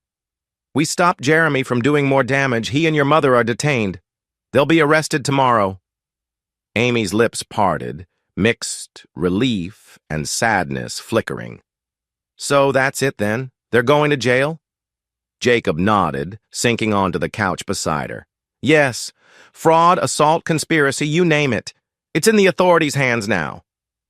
Tears welled in Amy's eyes. "Mom, in jail, it's a lot to process." He put an arm around her carefully, mindful of her injuries. "I know it hurts, but she made her choices, and she let them hurt you. I can't forgive that." Amy pressed her forehead against his shoulder. "Thank you for protecting me, Dad.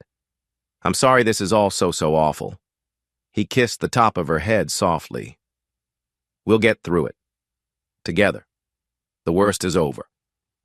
He prayed that was true. They sat quietly, father and daughter. The heavy burden of betrayal shared between them. In the hush of the safe house, Jacob felt the first stirrings of genuine relief. Audrey's lies, Jeremy's brutality. The final showdown ended in captivity, not a mob execution or a violent tragedy. Tomorrow, official justice would commence. And though scars would remain, Amy was safe, the company secure, and the future open for them to rebuild. That was enough for now. Chapter 5. Morning light filtered through the blinds of Jacob Miller's safe house living room, painting diagonal streaks across the walls. He sat in the small kitchen, a simple mug of coffee in hand. Despite the relative calm, his mind churned. Less than 12 hours ago, he and his trusted associate Ryan had intercepted Audrey and Jeremy at a warehouse, preventing them from using mob leverage to coerce him into unfreezing illicit funds. Now those two betrayers sat in a makeshift holding area, waiting for Detective Denise Morales to pick them up on official charges. Amy emerged from the guest bedroom, her wrist still in a cast, hair slightly disheveled from a restless night. She gave her dad a small, tentative smile. "Dad, I hardly slept. Kept thinking about Mom and Jeremy." Jacob gestured for her to join him. "Sit. I made some oatmeal."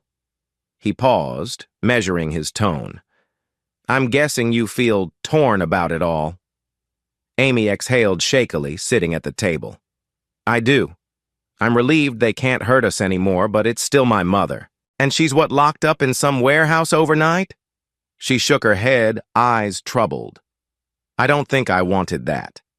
Jacob set a warm bowl of oatmeal in front of her, placing a comforting hand on her shoulder. "I know it's harsh, but we had little choice. If we'd left them free, they might have orchestrated another stunt with the mob, or fled, or tried to come after you again." She nodded reluctantly, stirring the oatmeal. "I get it. I do. But it feels surreal." After a few moments, she added, "What happens now?" Jacob leaned back. "Detective Morales is scheduled to meet Ryan in about an hour. She'll detain them officially, read them their rights, gather the evidence we prepared." He took a sip of coffee. "It'll become a formal criminal case: fraud, conspiracy, assault, possibly more if Jeremy's gangster ties come to light." Amy chewed her lip. "And Mom, will she go to prison?" Jacob's expression was grim. "Likely. For forging signatures, for complicity in the assault, for funneling stolen money. The evidence is solid. Even if she cuts a deal, she'll do time."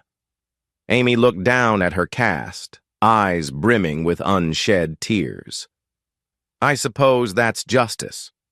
Jacob gently touched her uninjured hand. "Sometimes justice is painful, kiddo, but it's necessary." An hour later, Jacob's phone buzzed with a short text from Ryan.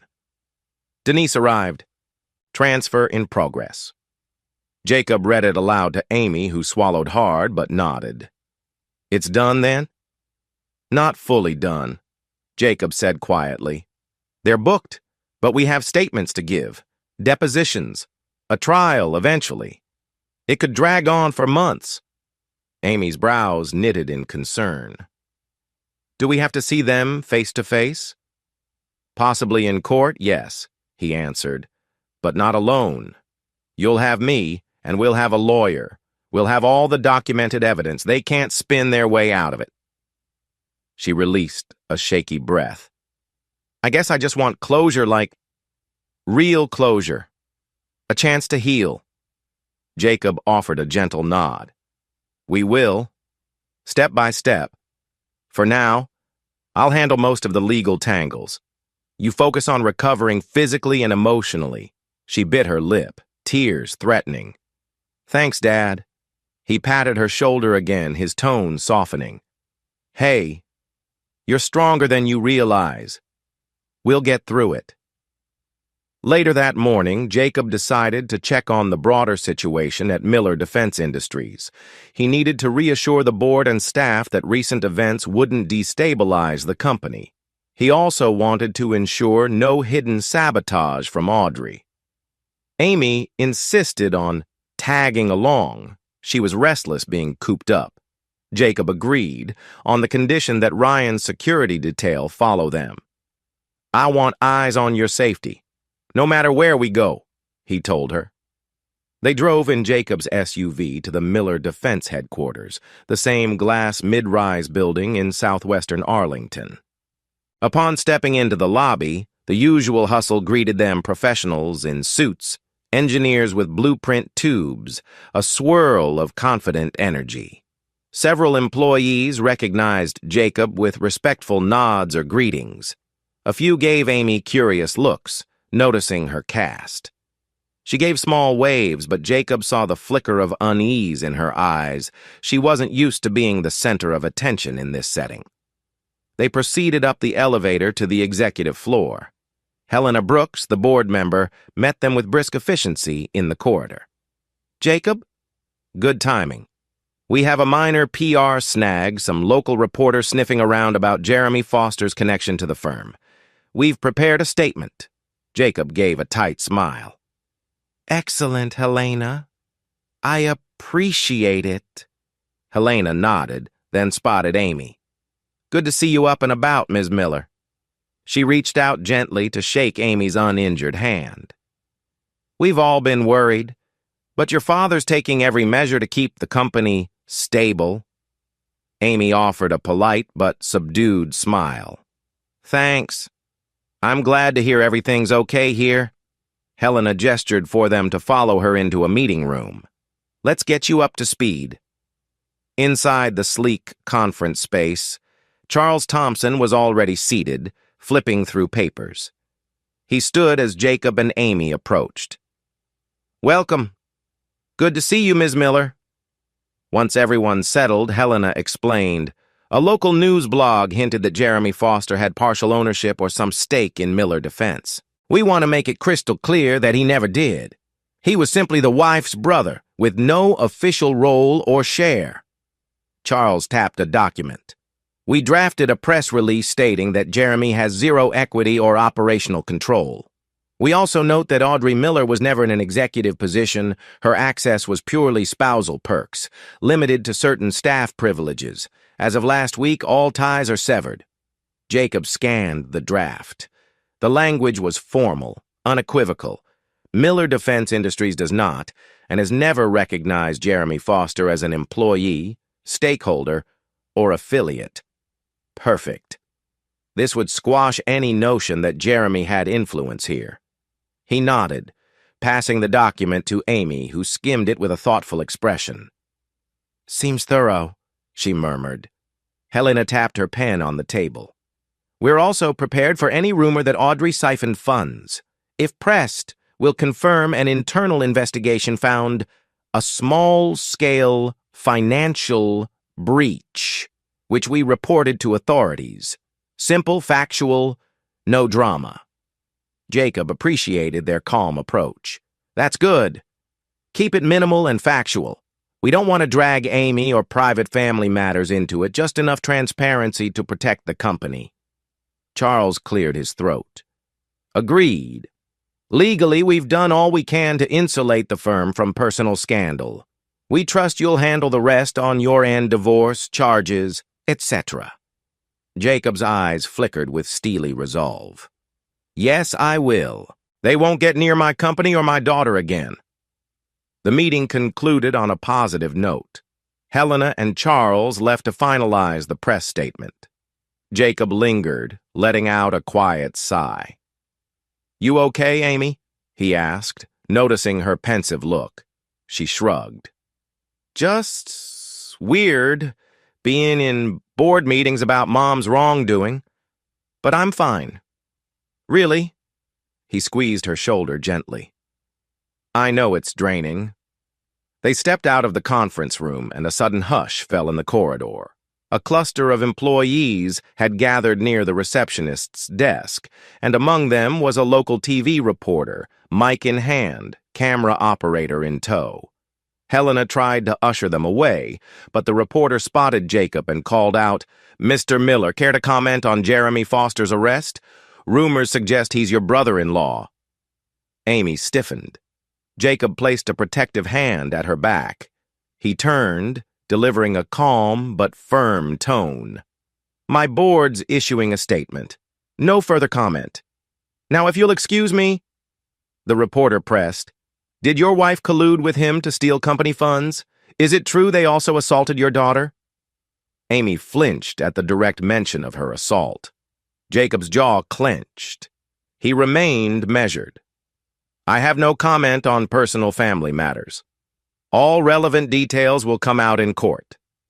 Security personnel finally stepped in, escorting the reporter back toward the elevator.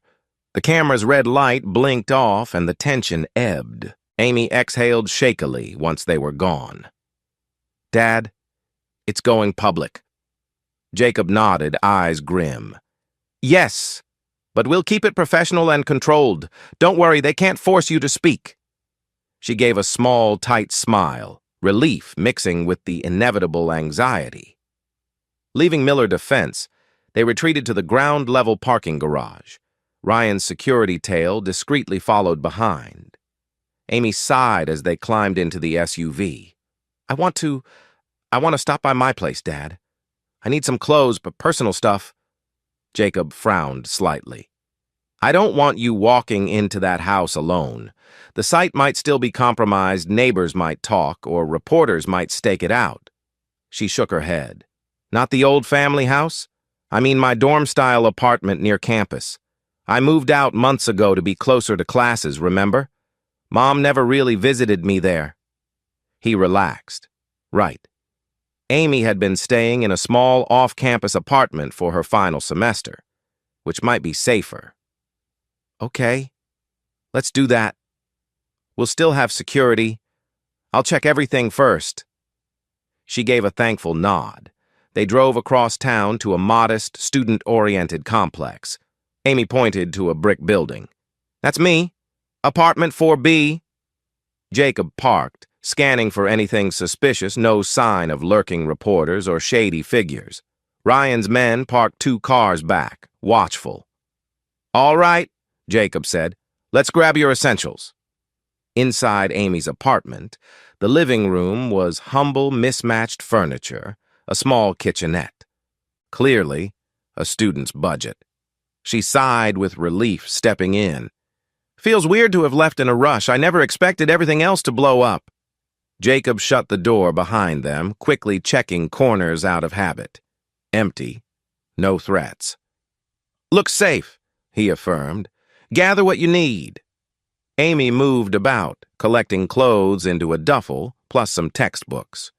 Jacob noticed pictures pinned on a corkboard, photos of her with college friends, a few of him from father-daughter dinners. Notably absent, Audrey.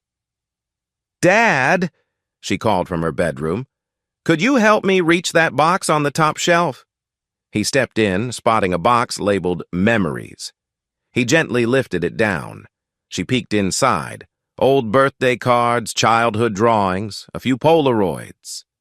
She exhaled, pulling out a photo of her mother from years ago, smiling at a birthday party. Her eyes misted.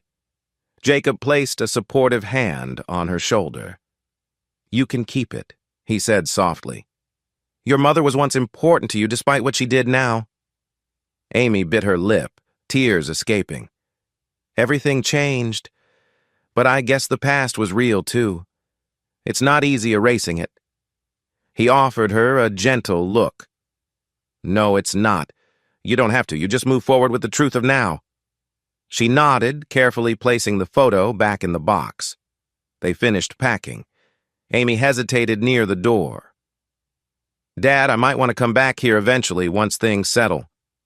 I don't want to be stuck in the safe house forever." Jacob considered it. "We'll see what the media frenzy is like. But yes, eventually you can resume your life.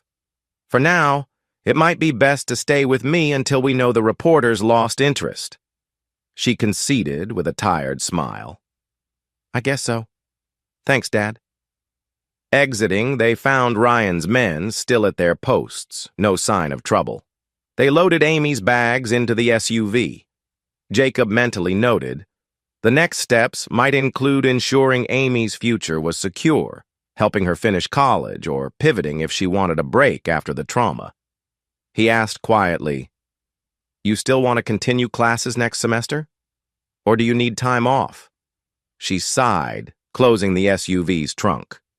"I do want to finish. I'm so close to my degree. I just might need counseling or some kind of therapy because this is a lot to process." Jacob nodded. "I'll set that up. Don't worry about costs. Focus on what's best for you."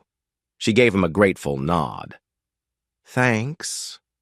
On the ride back, Jacob's phone chimed. A message from Detective Morales. "Book them at county jail. Charges forgery, fraud, assault with conspiracy. Bail hearing in 2 days. You or Amy might be needed to testify." He read it, exhaling. 2 days, we stand before a judge regarding their bail. If they can't post bail or if the judge deems them flight risks, they'll remain in custody until trial." Amy swallowed. "They might get out on bail?" "Possibly if they have hidden money. But given we froze or reclaimed most of it, they might not have enough. And with the seriousness of the charges, the judge might label them high risk. We'll see." She gazed out the window at passing city streets, worry etched in her features. "I hope they don't come out, Dad. I can't handle more drama." Jacob set a hand on her arm.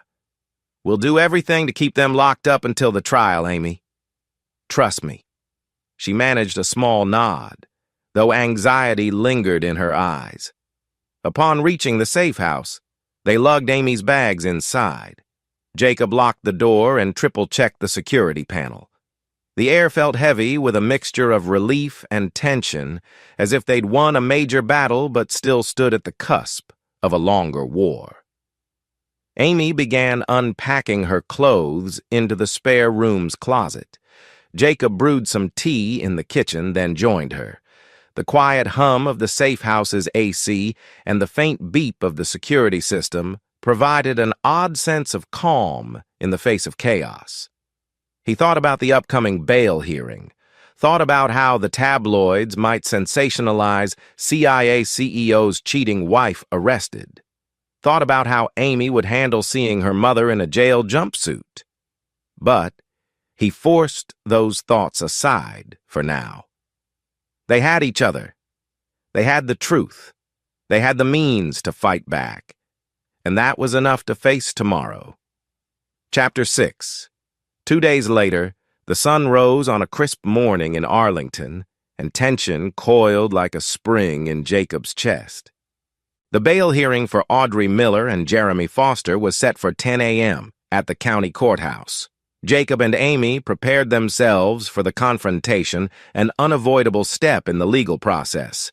Amy was pensive during breakfast, nibbling on toast. "Dad, do I have to go?" "Denise said I might just be on standby." Jacob frowned thoughtfully. She advised it would be beneficial for the judge to see the victim to gauge the seriousness of Jeremy's assault. "But you're not required to speak unless the prosecutor wants a statement." She stared at her wrapped wrist, the cast still prominent. "I'll go. If it helps keep them locked up, I'll do it."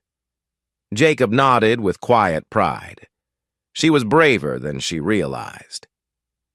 He moved to retrieve his jacket and car keys, instructing Ryan's security detail. "We head out in 20 minutes. No stops." Amy mustered a shaky smile.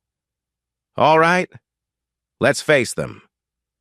By 9:30 a.m., they arrived at the courthouse steps, an imposing stone building with tall pillars and a cluster of people milling outside. A few reporters loitered, cameras at the ready. Ryan's team kept them at bay, though a couple snapped photos of Jacob and Amy anyway. Amy's face tightened. "Ugh, I hate this so much." Jacob placed a reassuring hand on her shoulder as they entered through the security checkpoint. "Deep breaths. They can't hurt us. They can only talk." They navigated the marble corridors, following signs to courtroom 3B. Detective Morales met them outside, her posture brisk and professional. "Jacob, Amy," she greeted softly. "Good you could come. The DA wants to show the judge the severity of the assault, so if you're willing, Amy, they'll call you up briefly." Amy nodded, voice subdued. "I understand." Jacob glanced around. "Has the defense arrived?" Denise pointed to a door across the hallway. "Jeremy and Audrey are in holding. Their attorney is a public defender, apparently. They might try for a lower bail, citing family ties or lack of funds. But we have strong evidence." Jacob exhaled, tension coiling tighter. "Let's get this over with." They stepped into the modest courtroom wooden benches, a raised judge's bench, and a few rows of gallery seating. The overhead fluorescent lights buzzed faintly. The district attorney's table was on the left. A stern-faced ADA rifled through papers. On the right, an empty desk presumably for Jeremy's and Audrey's defense. Jacob guided Amy to sit behind the DA's table. Ryan's men lingered near the back, maintaining a discreet watch. Minutes ticked by. Finally, a bailiff announced, "All rise. The Court of Arlington County is now in session. The Honorable Judge Randall presiding." Everyone stood as a tall, bespectacled judge entered, nodding curtly before settling in. "Be seated," he intoned. "First case, State versus Audrey Miller and Jeremy Foster."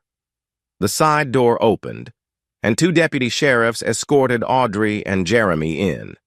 Both wore orange jail jumpsuits, wrists bound.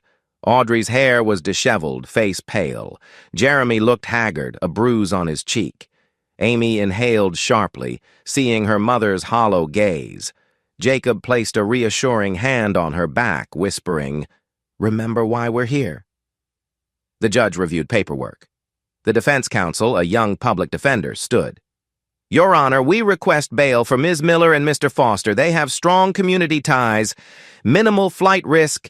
The ADA cut in." "Your Honor, the state strongly objects. The defendants face multiple felony charges: assault with conspiracy, grand fraud, and forgery." "These are serious. Evidence indicates they plan to flee with stolen funds. Flight risk is high." The judge peered over his glasses, turning to the defense. "Your clients have no assets to post bail, correct?" The public defender cleared his throat. "They claim their accounts were frozen, but Ms. Miller's counsel contends she can stay with a friend," Audrey blurted. "I can stay at my cousin's home. I won't run," Jeremy interjected, voice strained.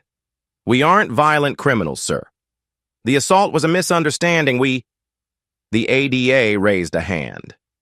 Your Honor, we have photographic proof of the victim's injuries. The victim, Ms. Amy Miller, is here in person, wearing a cast from those injuries. The judge turned his gaze to Amy, who stiffened. Would Ms. Miller please approach? The judge asked gently. Amy cast a quick look at Jacob, who gave her a nod of encouragement. She stood, stepping forward nervously, her cast plainly visible. The ADA guided her to the witness stand. Sworn in, she faced the judge. Her voice trembled slightly. My name is Amy Miller, the ADA asked. Could you briefly describe your injuries from the defendant's actions? Amy swallowed. I came home unexpectedly and found them. Then 2 men working for Jeremy threw me down the stairs. I broke my wrist, bruised my ribs, got a concussion. They threatened me. Audrey appeared anguished, tears leaking as she mouthed, Amy, across the room. Jeremy looked away, jaw clenched. The ADA continued. And you believe your mother and Jeremy Foster allowed this assault? Amy's eyes glistened. Mom didn't stop them. She just watched. Jeremy told them to get rid of me. They laughed. A hush fell. The judge studied Amy's cast. That's quite serious. Thank you. You may step down. Amy quietly returned to the seat near Jacob. She wiped a tear from her cheek, not meeting her mother's pleading gaze. The judge addressed the defense counsel. Given the testimony and the felony charges, how do you propose they are not a flight risk or a danger? The counsel fumbled. Your Honor, Ms. Miller regrets her involvement, claims she was coerced by Mr. Foster. Mr. Foster denies wrongdoing, suggesting misunderstanding. The judge raised a hand. I've read the preliminary evidence, the finances, the forged documents, the hospital records. This is substantial. Jeremy tried to speak, but the judge silenced him with a glare. No outbursts, Mr. Foster. Speak through your counsel. The ADA pressed. We respectfully request no bail, or extremely high bail. They plan to flee, Your Honor. They also have potential criminal connections. The judge nodded thoughtfully. Given the gravity, I'm inclined to set a high bail. Miss Miller, do you have family to post it? Mr. Foster? They both remained silent. Audrey whispered something to the public defender, who shook his head. Finally, the judge announced, bail is set at $1 million each, cash only. If they cannot post, they remain in custody. A collective hush blanketed the courtroom. Audrey's face turned ashen, realizing she had no access to that kind of money. Jeremy slumped, a flicker of fury crossing his features. They'd remain behind bars. Amy let out a slow breath, relief coursing through her. Jacob squeezed her arm gently. The next step was a formal arraignment and then eventual trial, but for now, the pair would stay locked up. The judge banged his gavel lightly. Next hearing set for 2 weeks. Court adjourned. Jeremy spun to glare at Jacob, eyes ablaze as the bailiff led him away. You did this! He hissed. You... A deputy shoved him forward. Audrey tried to catch Amy's eye again. Amy, please! She was cut off, guided toward the exit by a stern-faced guard. Amy stayed rooted, tears trembling. Jacob gently steered her out of the courtroom. You did well, he murmured. They can't post that bail. They'll remain in jail. She nodded, emotional exhaustion evident. Good, I just want to breathe.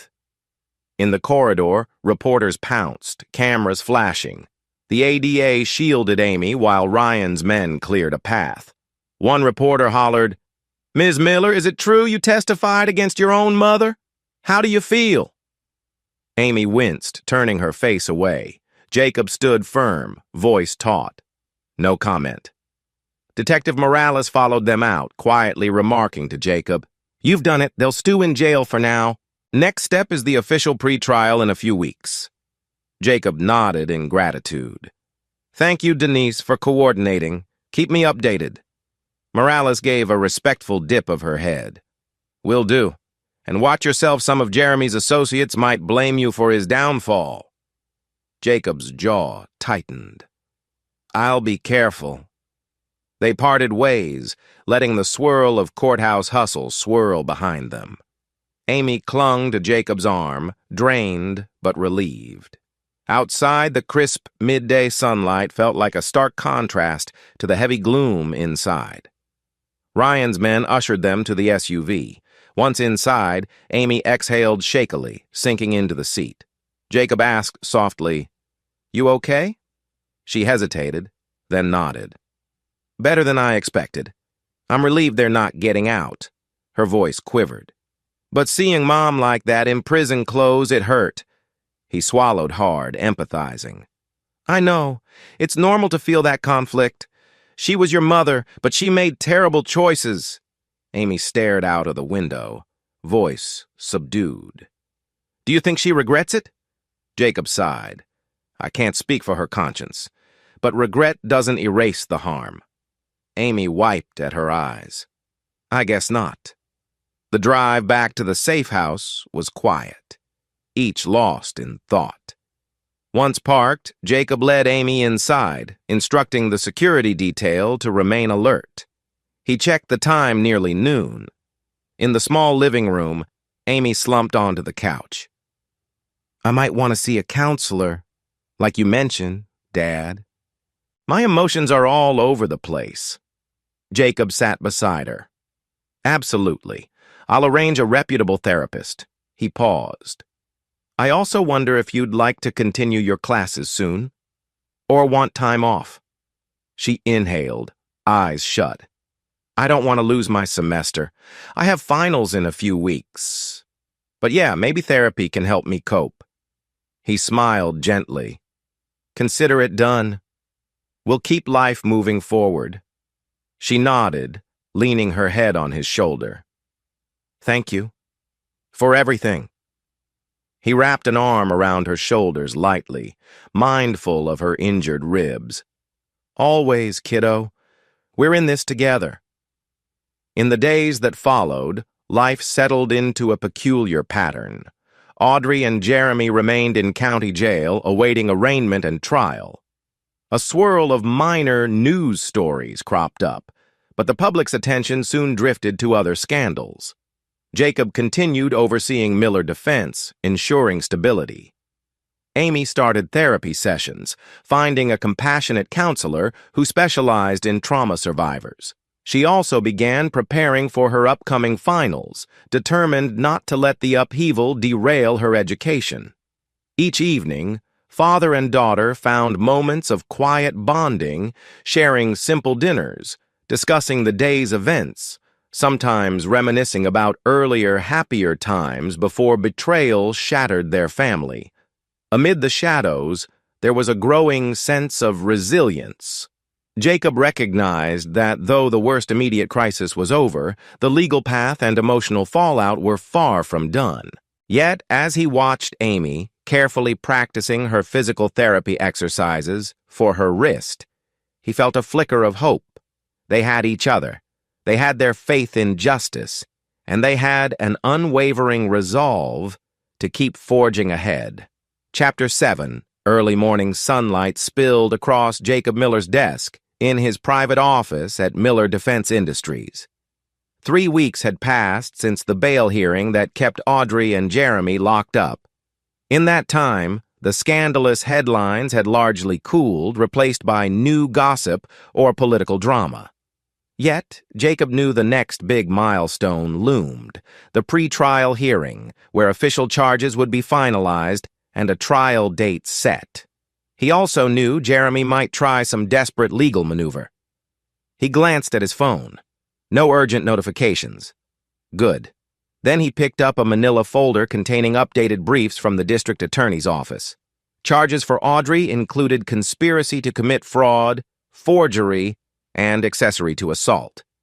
Jeremy's list was longer, with possible racketeering ties. There was talk of a plea bargain, but the DA seemed confident in a strong case. A soft knock sounded. Helena Brooks, always punctual, stepped inside. "Jacob, you asked me to update you on the PR side?" He nodded. "Yes, is everything stable with clients?" Helena offered a calm smile. "We're fine. A few asked discreet questions about whether your family scandal would affect contract reliability. But I assured them it wouldn't. No deals were canceled." Jacob exhaled relief. "Perfect. Thank you, Helena." She studied him a moment. "And personally? How's Amy coping?" His features softened. "She's doing better. Therapy helps. She's studying for finals now. Stays with me at the safe house, still hesitant about paparazzi. But it's quieter now." Helena placed a reassuring hand on his shoulder. "If you need extended leave to handle the trial, the board will support you." Jacob nodded gratefully. "Thank you. Let's see how the next hearing goes." That next hearing arrived within days. Jacob and Amy found themselves once again entering the county courthouse, though this time the crowd of reporters was notably smaller. The main interest had fizzled. Amy clutched her father's arm. "I'm just here for moral support, right?" He nodded. "Unless the DA wants you to speak again, it's mostly procedural. They'll finalize charges and schedule the trial." They stepped into the same modest courtroom. The hum of voices greeted them. Audrey and Jeremy were escorted in, still in orange jumpsuits. They looked more worn than before, though Jeremy's eyes blazed with anger. Audrey's complexion was pallid, eyes flicking nervously toward Amy. Amy caught her mother's gaze but quickly averted hers, focusing on the floor. Jacob felt a pang of empathy for his daughter's turmoil. The judge, the Honorable Randall again, took the bench. "We're here to confirm the prosecution's charges and the defense's stance. Counsel, proceed." The ADA stood, listing out charges. For Jeremy Foster, grand fraud, forgery, assault with a deadly weapon, through proxy his henchman, conspiracy, possible RICO, racketeer influenced and corrupt organizations, pending further investigation of mob ties. For Audrey Miller, fraud, conspiracy, multiple counts of forgery, accessory to assault, and financial crimes tied to siphoning from Miller defense. The defense counsel, still a public defender, looked harried. "We request a not guilty plea on all counts for both defendants. We argue Ms. Miller was coerced by Mr. Foster, and Mr. Foster denies involvement in organized crime, claiming entrapment by Mr. Miller." Jacob's lips curled at that accusation. Entrapment. Ridiculous. The judge arched a brow. Entrapment is a serious claim. The burden of proof for entrapment is high. Does the defense have evidence? The counsel fidgeted. "We believe Mr. Miller used his CIA connections to orchestrate a scenario forcing Mr. Foster into wrongdoing." Amy let out a hushed gasp, turning to Jacob, who remained stoic. The ADA interjected. "Your Honor, that's baseless. We have ample evidence the defendants acted on their own. Mr. Miller was the victim of fraud. We'll refute any entrapment claim thoroughly." The judge nodded. "So noted. We won't litigate entrapment today. The trial is set to do that. Now, about a trial date." After some scheduling back and forth, the judge set a trial date approximately 2 months out. The defense counsel inquired about bail reconsideration, but the judge shot it down, citing no change in circumstances. Audrey and Jeremy visibly deflated. The hearing concluded swiftly. As bailiffs led the defendants away, Jeremy snapped at Jacob in a low, venomous tone. "You think you're so righteous, but you set me up with the mob. We'll see who wins in the end." Jacob's jaw tightened. "You destroyed yourself, Jeremy. I just made sure you faced consequences." Audrey tried to speak to Amy once more, voice cracking. "Amy, please. I never wanted to—" But a bailiff tugged her onward, and Amy stared blankly, not responding. Then the court session ended. The hush settled again, and father and daughter emerged into the corridor, heartbeats pounding. Amy pressed a hand to her forehead, breathing shakily. "He's just vile. I can't believe I once looked up to Uncle Jeremy as a fun relative, you know?" Jacob put an arm around her. "He dug his own grave.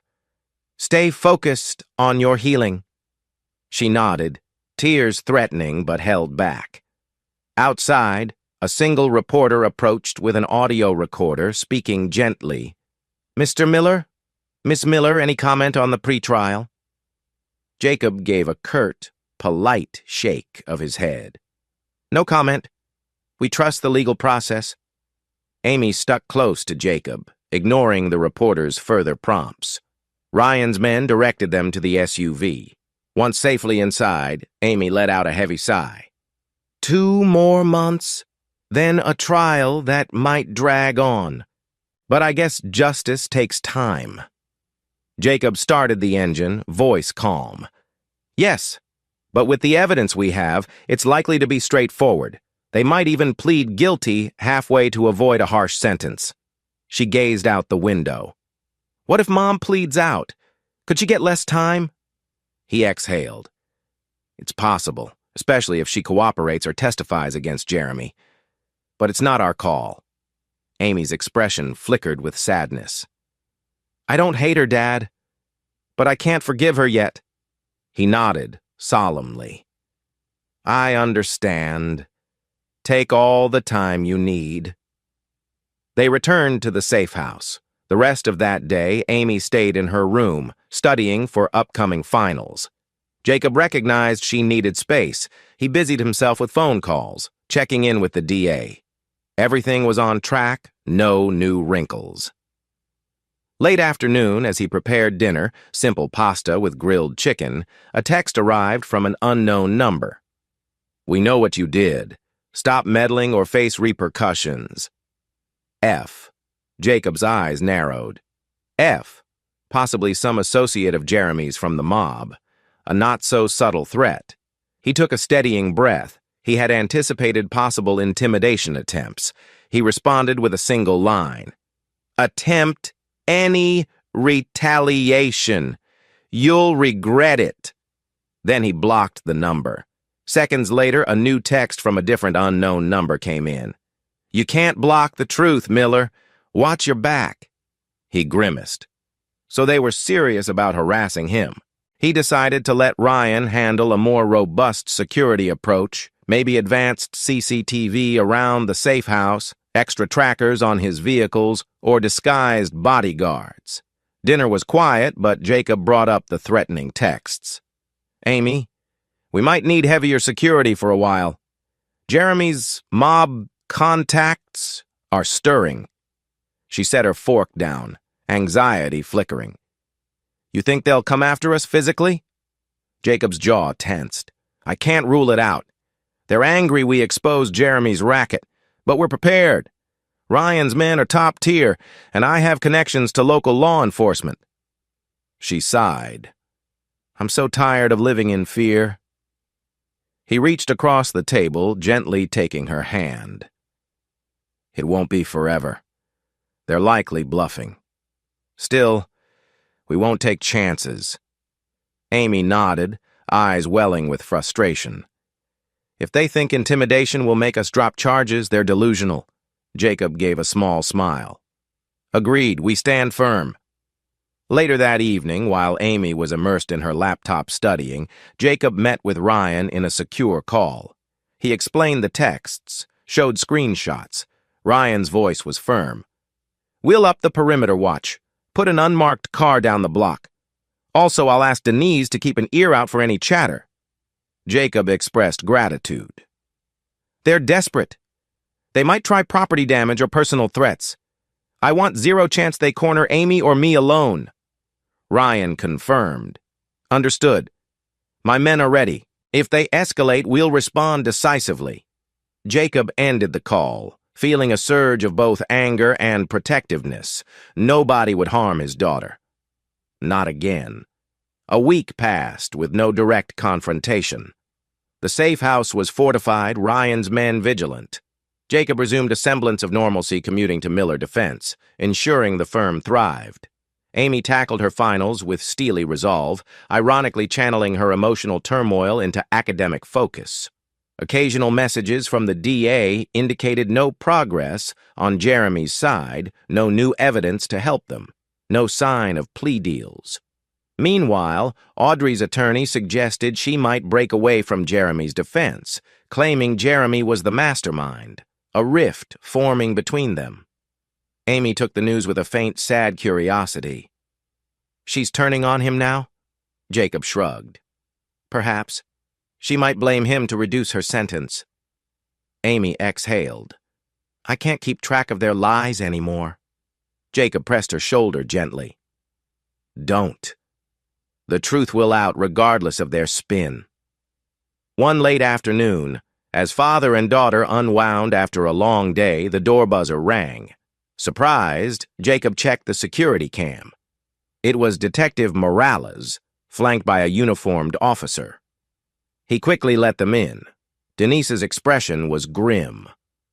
We got a tip. Some low-level gangster might be targeting you for intimidation. The police found a suspicious vehicle near the safe house last night, which sped off when approached. Jacob's jaw set. I suspected as much. They want me to drop the charges or scare me from testifying. Morales nodded. I just wanted to warn you face to face. Our patrols will keep watch. Please remain vigilant.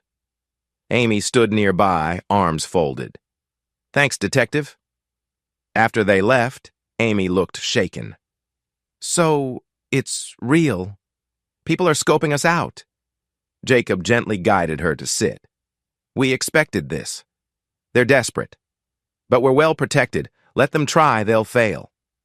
Despite his confident tone, he felt the weight of it.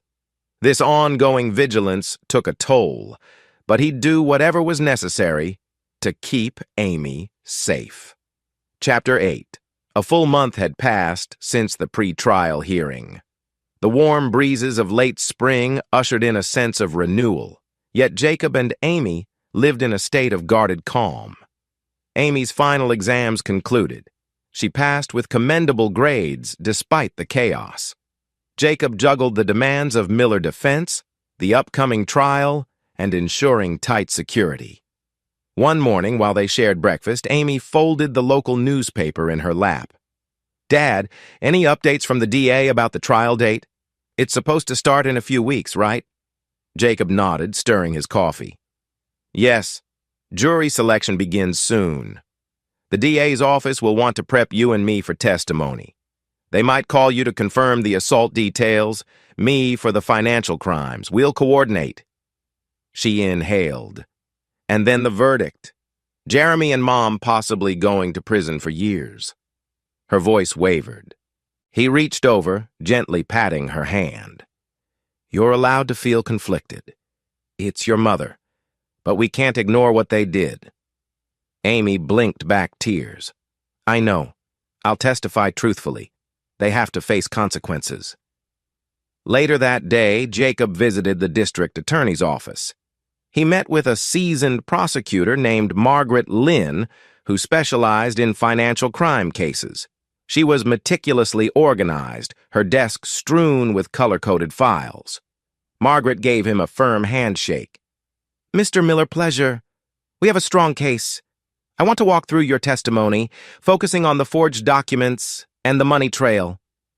Jacob sat, expression resolute. I have all relevant financial records plus the digital logs from my safe at home, where I found certain incriminating statements in Audrey's possession.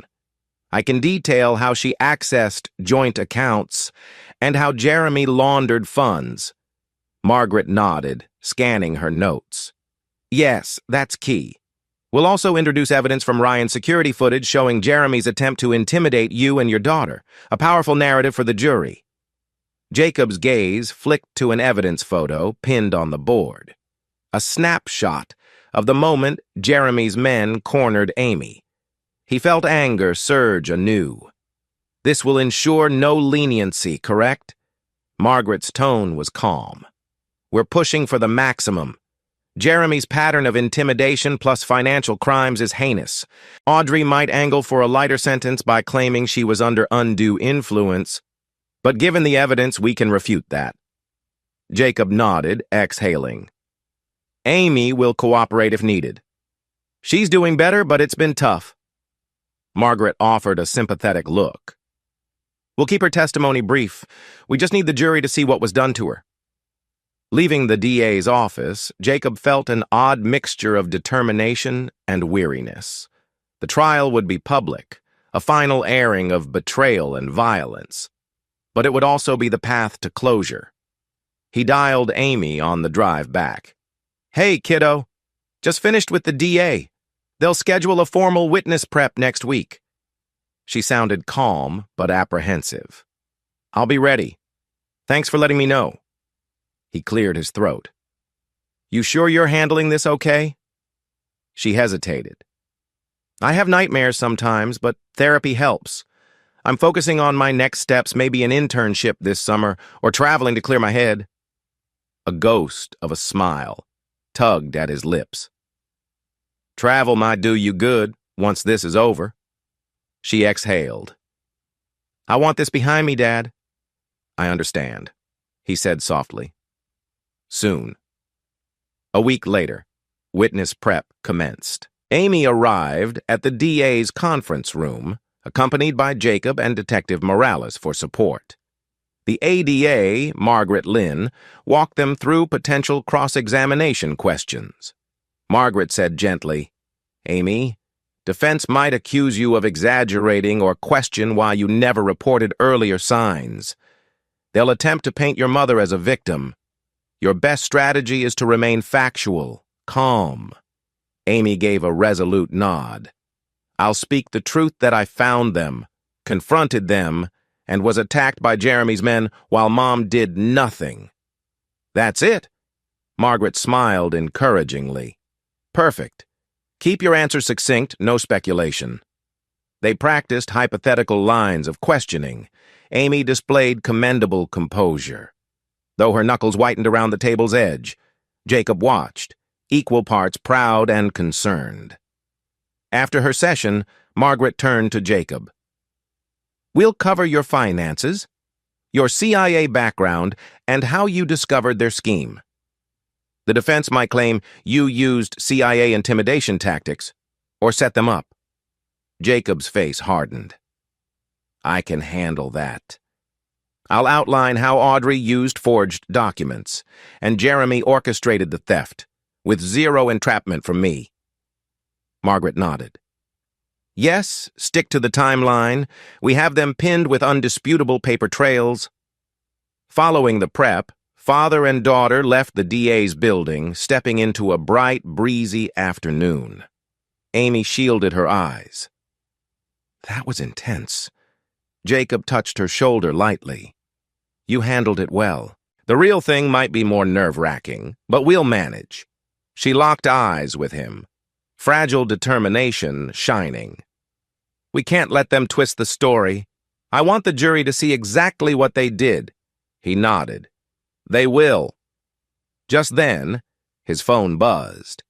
A text from Ryan. We have a potential threat. A known associate of Jeremy was seen tailing your SUV. We lost them in traffic, but heads up. Jacob inhaled sharply. Danger at every turn. He turned to Amy. We should hurry. Ryan says someone's been tailing us. Her face blanched. Again? This is insane. He offered a reassuring but tense smile. We'll stay vigilant. Let's head straight home. En route, Ryan's men escorted them in a two-vehicle convoy.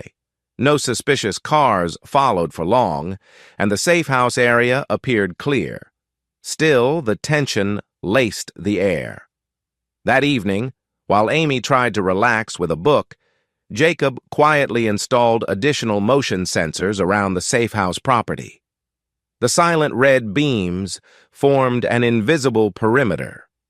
If someone stepped too close, an alert would ping Jacob's phone. He glanced at his daughter curled on the couch. Sorry we live in a fortress now? She gave a weary shrug. At least I feel safe here. I just can't wait for that day when this is over. Jacob nodded, a flicker of sadness in his gaze.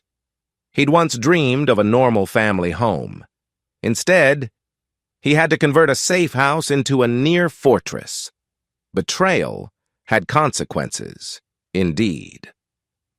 The next 2 weeks flew by.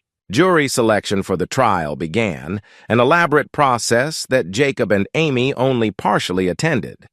The defense counsel tried to strike potential jurors who might be sympathetic to victims of domestic violence or financial crimes, but the prosecution countered vigorously. Ultimately, a panel was formed: 8 women, 4 men, with a range of backgrounds. Finally, the day arrived. Trial day 1. A swirl of tension enveloped the courthouse. Reporters, albeit fewer, hovered outside, ready to capture any sensational detail. Jacob and Amy arrived, accompanied by Ryan's protective detail. In the courtroom, Audrey and Jeremy appeared at the defense table in plain clothes, still detainees, but permitted to dress in suits for the trial's sake.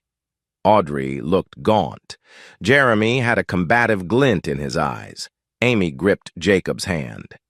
"Here we go," he squeezed back. "Stay calm. We speak the truth. They face the music now." The judge called the court to order. Opening statements began.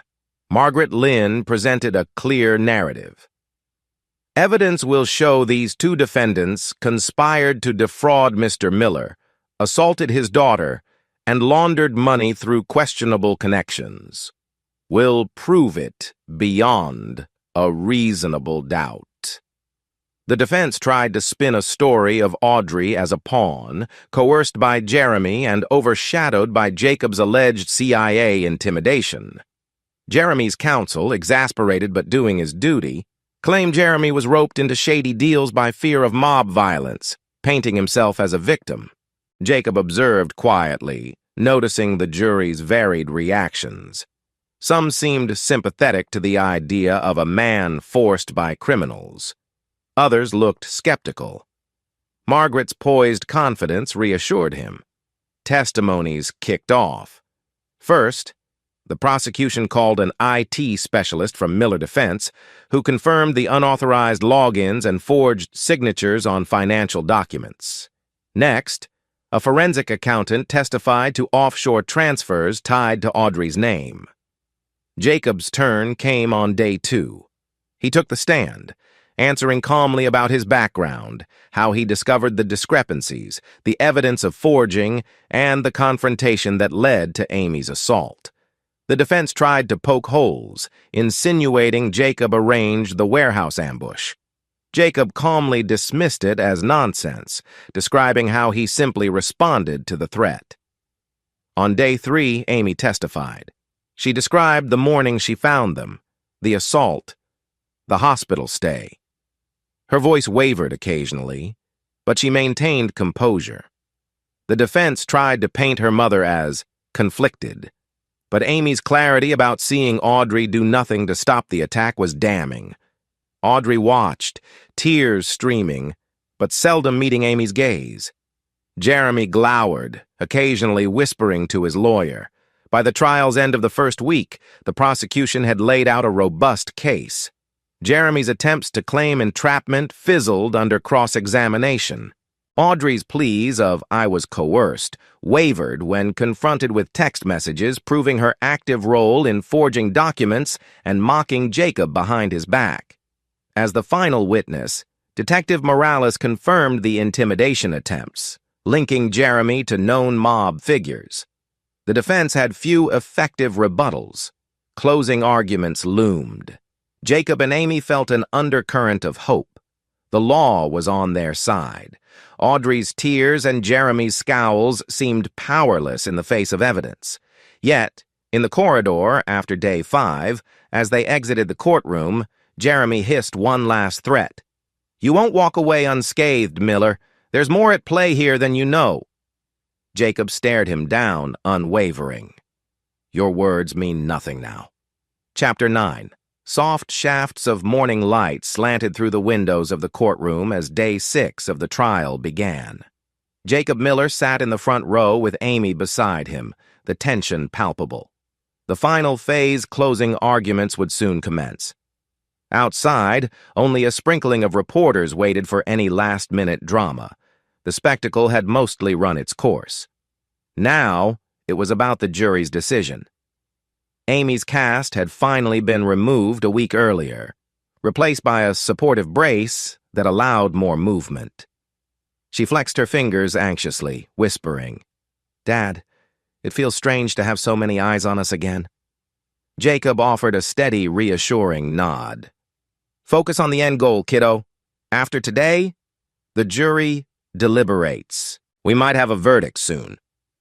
Up at the defense table, Jeremy Foster wore the same tense expression he'd sported all week, lips pursed, jaw clenched. Audrey Miller sat next to him, looking hollowed out, her eyes puffy as though from constant tears. Neither had approached Amy or Jacob directly since Jeremy's sneering threat. The bailiffs kept a watchful presence. Prosecutor Margaret Lynn briskly organized her files. When the judge entered and everyone settled, she stood for her closing argument. Adjusting her glasses, she addressed the jury with measured calm. "Ladies and gentlemen, we've shown you evidence of a calculated plan by these two defendants to defraud Mr. Miller, siphon large sums of money from his business, and ultimately resort to violence when discovered. The injuries inflicted on Ms. Amy Miller confirm they were willing to harm anyone who threatened their scheme."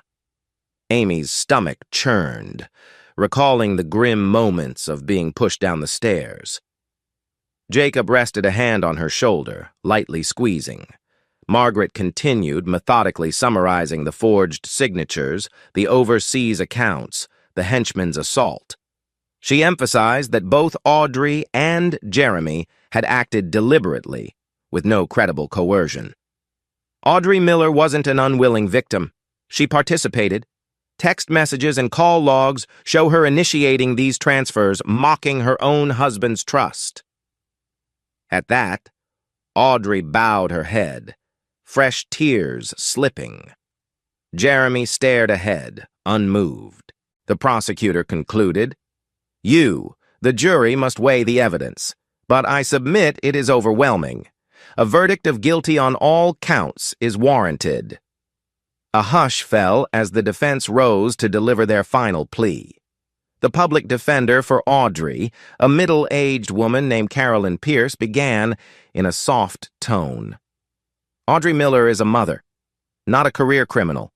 She was swayed, pressured by Jeremy Foster's powerful influence.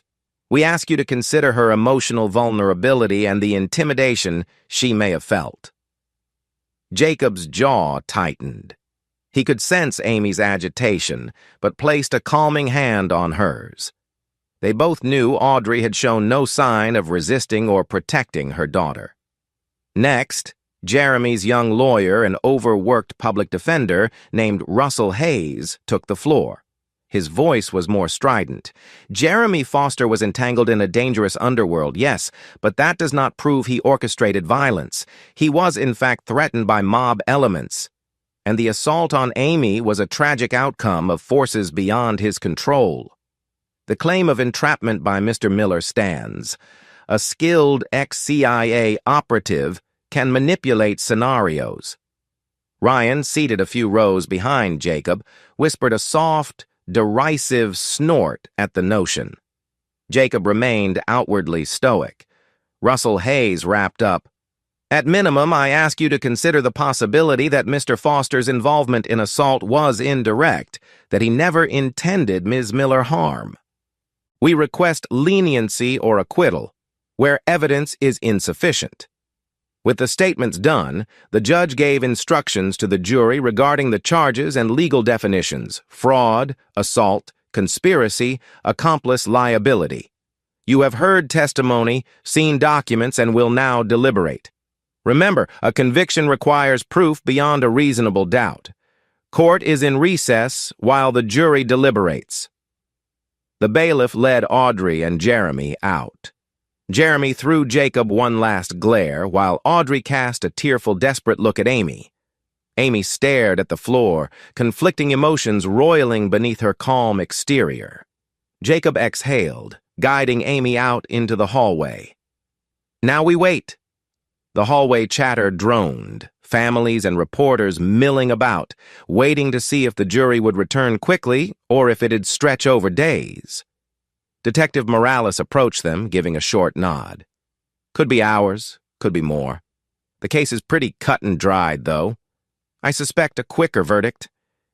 You might want to stay on standby. Amy swallowed. So soon?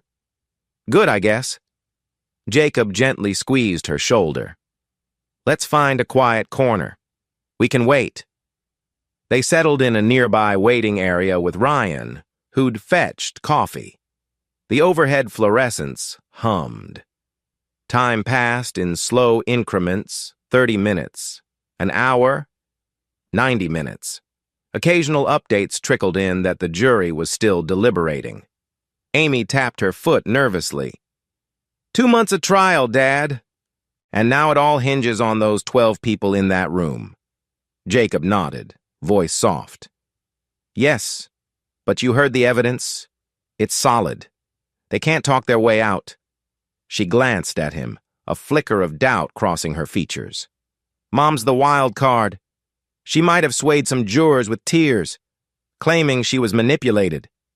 He gave a gentle, reassuring shrug. The prosecution's data is overwhelming, honey. She forged, she collaborated. No true signs of duress. The jury will see that. After nearly 2 hours, a flurry of movement signaled something. The bailiff strode by, summoning the prosecutor. A ripple of adrenaline shot through Jacob. A verdict was reached. In a matter of minutes, the court reconvened. The judge sat, face impassive, as the jury filed in. The foreperson stood, reading from a slip of paper. Amy clutched Jacob's hand. Her pulse roared in her ears. The judge asked, Madam Foreperson, has the jury reached unanimous verdicts? Yes, Your Honor. For Jeremy Foster on the charge of grand fraud? Guilty. A ripple coursed through the spectators. Jeremy's face twisted. On forgery? Guilty. On assault in the first degree through complicity? Guilty. On conspiracy to commit financial crimes? Guilty. And on the RICO-related count regarding mob association? The foreperson paused, tension thick in the air. Guilty, Your Honor. Jeremy sagged, glaring daggers at the jury, then at Jacob.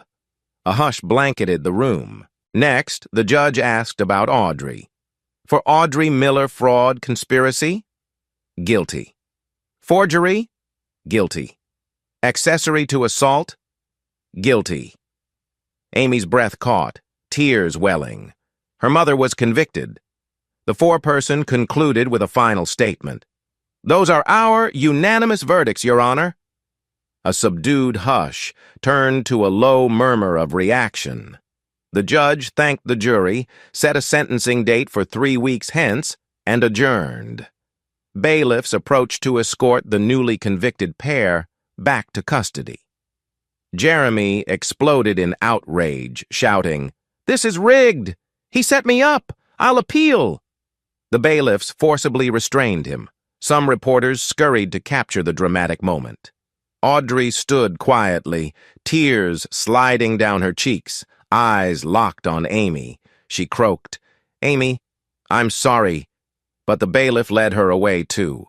Amy lowered her gaze, heart pounding. She felt Jacob's arm wrap protectively around her shoulders. "It's over," he whispered. She nodded, watery eyes glancing at him. "They're guilty. Officially." He pressed his lips in a thin line, relief mingled with sorrow.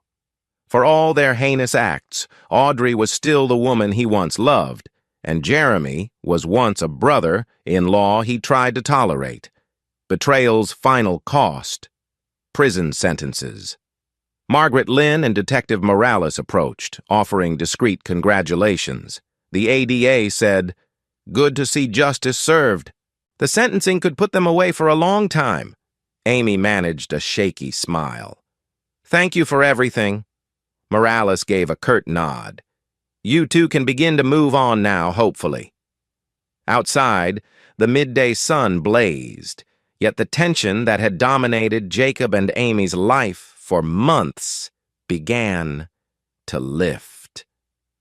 A few remaining reporters asked for a statement. Jacob politely repeated, "We trust the court's decision. No further comment." Amy gazed at the distant skyline, tears glistening. They're gone. For years, I guess.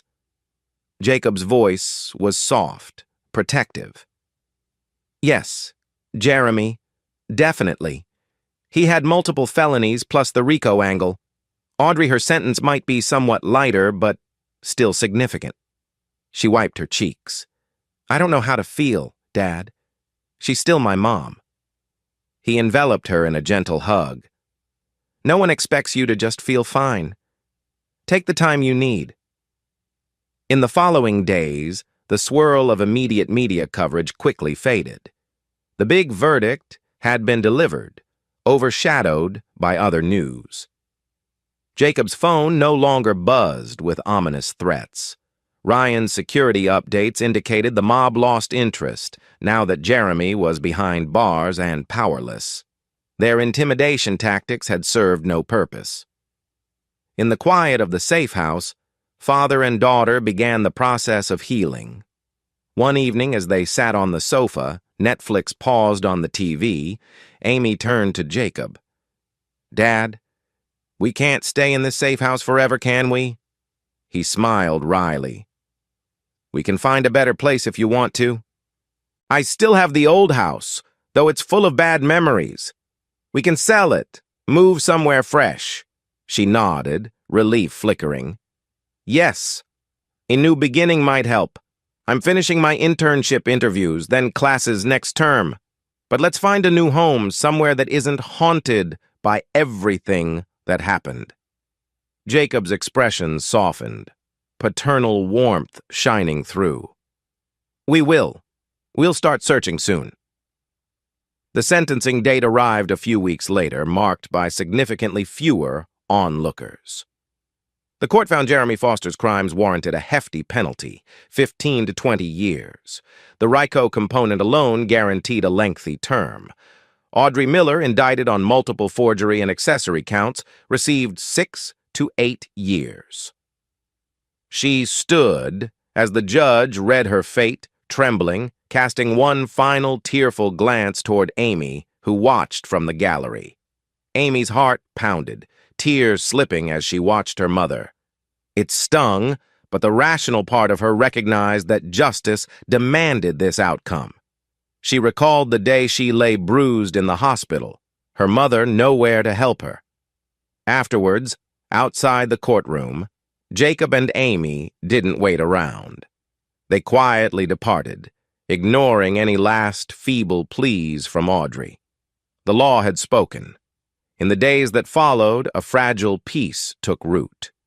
True to his promise, Jacob listed the old suburban house for sale. He also closed the safe house, deciding it was time for a more normal residence. With Ryan's help, they found a secure condo in a well-guarded complex near Amy's college. It had modern amenities and layered security sufficient for Jacob's ex-CIA caution, yet offering the warmth and comfort of a real home. Amy embraced the new environment. She unpacked her personal belongings, forming a bright, cozy space. One evening, as she tacked up photos of her father and friends, she sighed contentedly. It's not a fortress, Dad. It feels like an actual home again. Jacob stood at the doorway, arms crossed, a faint smile on his lips. That's what I wanted for you. She turned, eyes shining with gratitude. I appreciate everything. The trial, the aftermath. You never wavered. He shrugged softly. I'm your father. It's my job. And you showed remarkable courage. She gave him a tight hug. Love you, Dad. Love you too, kiddo, he murmured, hugging her back.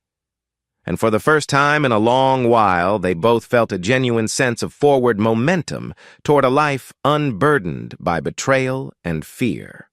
Chapter 10. The days turned into weeks, and Jacob and Amy gradually established a new normal at the secure condo. Summer's warmth bathed Arlington in bright sunshine, mirroring the gradual thaw in their personal lives. The high-stress trial was behind them. Jeremy and Audrey were locked away. All that remained was the quiet process of picking up emotional pieces. Amy immersed herself in a summer internship at a legal aid office, ironically drawn to help others navigate legal tangles. Though she was only an undergrad, her supervisors appreciated her maturity and her personal insight into the justice system. Jacob, for his part, dove back into Miller Defense, finalizing new government contracts, feeling freer now that the scandal no longer threatened the firm. But vestiges of pain lingered. Sometimes Amy woke from nightmares involving the betrayal or the brutal assault. Jacob would find her in the living room, eyes haunted. He'd quietly sit with her, offering comfort. The father-daughter bond they forged in crisis only strengthened through shared vulnerability. One evening, after a successful day at work, Jacob had locked in a new drone component deal with a major defense client. He returned to the condo to find Amy cooking dinner. The aroma of spaghetti sauce wafted through the airy space. She turned with a grin. "I can't say I'm an amazing cook, but I'm trying." Jacob chuckled. "Smells great to me. I'm starved." They set the small dining table, no bodyguards overshadowing them. Ryan still checked in daily, but the immediate threat was gone. As they ate, conversation flowed easily about Amy's internship, Jacob's negotiations, and how much they appreciated the calmer lifestyle. Amy dabbed her mouth with a napkin. "Dad, do you ever, plan to date again? I know it's random, but I wonder if you want to move on from everything, maybe find someone new." Mom was... He paused, swallowing. "I haven't thought about that in detail. Right now, my focus is on you and the company. And truthfully, it might take time to trust again." She reached across, squeezed his hand gently. "I get it. Just I don't want you lonely." A rueful smile curved his lips. "Loneliness is relative. I'm not in a rush. Maybe someday?" They finished dinner, a comfortable father-daughter pair, forging a future unshackled by betrayal.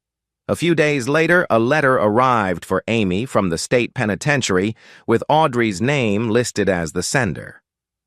Jacob's brow furrowed, worried about the emotional toll. "You don't have to read it if it'll upset you," he offered. Amy hesitated. "I need to see what she says." She retreated to her bedroom, sat on the edge of her bed, carefully opening the envelope. Jacob stood in the hallway, giving her privacy but poised to support if needed. Inside, Audrey's handwriting poured out apologies and explanations. Some seemed genuine remorse. Others felt like rationalizations. "I was lost. After that party months ago, I never intended to hurt you, but Jeremy had me under his spell. I regret everything. I still love you, my daughter." Tears brimmed in Amy's eyes. She read the entire letter twice, searching for a sincerity that might absolve the pain. It ended with a plea. "Please write back if you can. Or visit me. I know I have no right to ask, but I'm desperate to see you." She tucked the letter away, shoulders trembling. Part of her ached to reconnect. Part of her recoiled, remembering how Audrey stood by while she was assaulted. Confused, she placed the letter in a drawer. When she emerged, Jacob gave her a questioning look. "You okay?" She nodded slowly, tears shining. "She apologized. She wants me to visit her in prison." Jacob's expression darkened with protective instinct, but he softened his voice. "And how do you feel about that?" She sighed, slumping onto the couch. "I'm not sure. I'm furious at her, but she's still my mother. Maybe closure means hearing her out. He sat beside her, arms folded. I won't stop you. But be cautious, don't let her manipulate you. If you go, I'll go with you. If you want. A tear slipped down her cheek. Thanks, Dad. I'll think about it. Not right now, but maybe eventually. He nodded, pulling her into a comforting side hug. Take the time you need. Weeks rolled on, quiet and healing. Amy excelled at her internship. Her supervisors praised her diligence and empathy. Jacob garnered even more success at Miller Defense, expanding into new niche markets. Occasionally, they reflected on the past, marveling how life had stabilized. Then one afternoon, while checking old files, Jacob stumbled upon a battered external hard drive labeled Foster Misk. He realized it had come from Audrey's initial stash of documents. Intrigued, he plugged it into a secured laptop. Hours of scanning revealed mostly mundane notes, but deep in a hidden folder, he found references to additional offshore accounts, ones never brought up in the trial. His heart thumped. Could there be leftover stolen funds or hidden contraband? Jeremy's meticulous, though unscrupulous approach might mean additional caches of money or evidence. He decided to investigate discreetly, not wanting to stir media or legal complexities unless it was substantial. Jacob enlisted Ryan's private intelligence resources. They traced the accounts to a small Caribbean bank. The balances were modest, but enough to hint at leftover laundered money. Jeremy might have stashed it for a post-trial fallback, Ryan mused.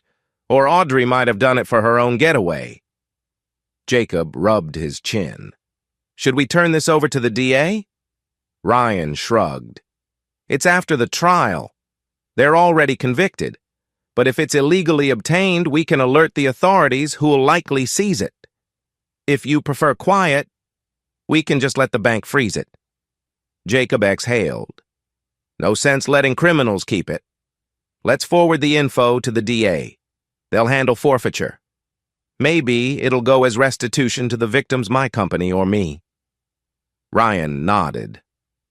Understood. It might also confirm more of Jeremy's dealings, reinforcing that you were always the target. Jacob's lips curled in distaste. Yes, let's do it. No secrets left undone. That week, he sent the data to Margaret Lynn, the prosecutor. She was astounded. These hidden accounts might further prove their fraud was even larger in scope. We can file a supplemental motion for restitution. Thanks, Mr. Miller. Jacob locked eyes with her. Just want to ensure no part of their scheme remains. Let the law take its course. She smiled, shaking his hand. You've certainly been thorough. Not many victims dig so deep post-verdict. He shrugged in that understated ex-CIA manner. Old habits. Amid these final housekeeping measures, Amy made her decision about Audrey's letter. One evening, she approached her father, a determined glint in her eye. Dad, I'm going to see Mom. In prison. His heart clenched. He set aside the file he was reading. Are you sure? You know she might attempt to guilt trip you. Amy nodded with solemn resolve. I'm prepared. But I need to face her, maybe find closure. I can't keep ignoring it. Will you come with me, or would you prefer I go alone? Jacob's protective instincts roared. I'll accompany you, unless you'd rather face her privately, but I won't let you go there without support. She gave him a grateful half-smile. Thank you. I'd feel better if you're there, even waiting outside the visitation room if needed. Jacob agreed, worry swirling in his chest. A prison visit wasn't exactly comfortable, but if it helped Amy move on, he'd do it. A few days later, they arrived at the State Women's Correctional Facility. The gate was a stark chain-link fence, topped with razor wire. Inside, institutional cinder-block walls loomed. Uniformed guards oversaw the visitor sign-in. Jacob's old CIA reflexes tensed, scanning exits, security cameras, potential threats. Amy clutched the letter from her mother, inhaling unsteady breaths. "This feels surreal." Jacob lightly touched her shoulder. "I'll be right here. Remember, you can leave anytime." She nodded, then approached the staff who guided them to a sterile visitation area, rows of metal tables under fluorescent lights. Jacob stayed near the door, arms folded as a guard told them Audrey would be brought out momentarily. When Audrey appeared, clad in a dull prison jumpsuit, hair pinned back, she looked thinner and older than Amy remembered. She caught sight of her daughter and let out a trembling exhale. "Amy." Amy stiffened, forcing composure. The guard gestured them to a table. Jacob lingered a few steps away, watchful. Audrey's gaze flicked to him, a flash of guilt, then returned to Amy. Audrey's voice cracked. "I'm so grateful you came. I don't expect forgiveness, but I had to say I'm sorry." Face to face. Amy's face twitched with conflicting emotions. She slowly sat. "I read your letter." Tears welled in Audrey's eyes. "I deserve this, I know. I betrayed your father, and worse, I failed you as a mother. Every day in here, I replay that moment. I can't believe I let Jeremy. I can't believe I—" Her voice broke. Amy swallowed a lump in her throat. "Why?" she finally asked, voice trembling. "That's all I want to understand. Why did you let them hurt me?" Audrey's tears fell in earnest. "I was in too deep. Terrified Jeremy would turn on me if I intervened. I thought if I just stayed quiet, maybe it would blow over. I was blinded by greed or the excitement of easy money. Then it spiraled. I'm so sorry, Amy." Silence stretched. Amy's eyes shone with tears, but her voice carried a newfound steadiness. "You stood aside while I was thrown downstairs. That's not a minor mistake or blowing over. I could have died, Mom."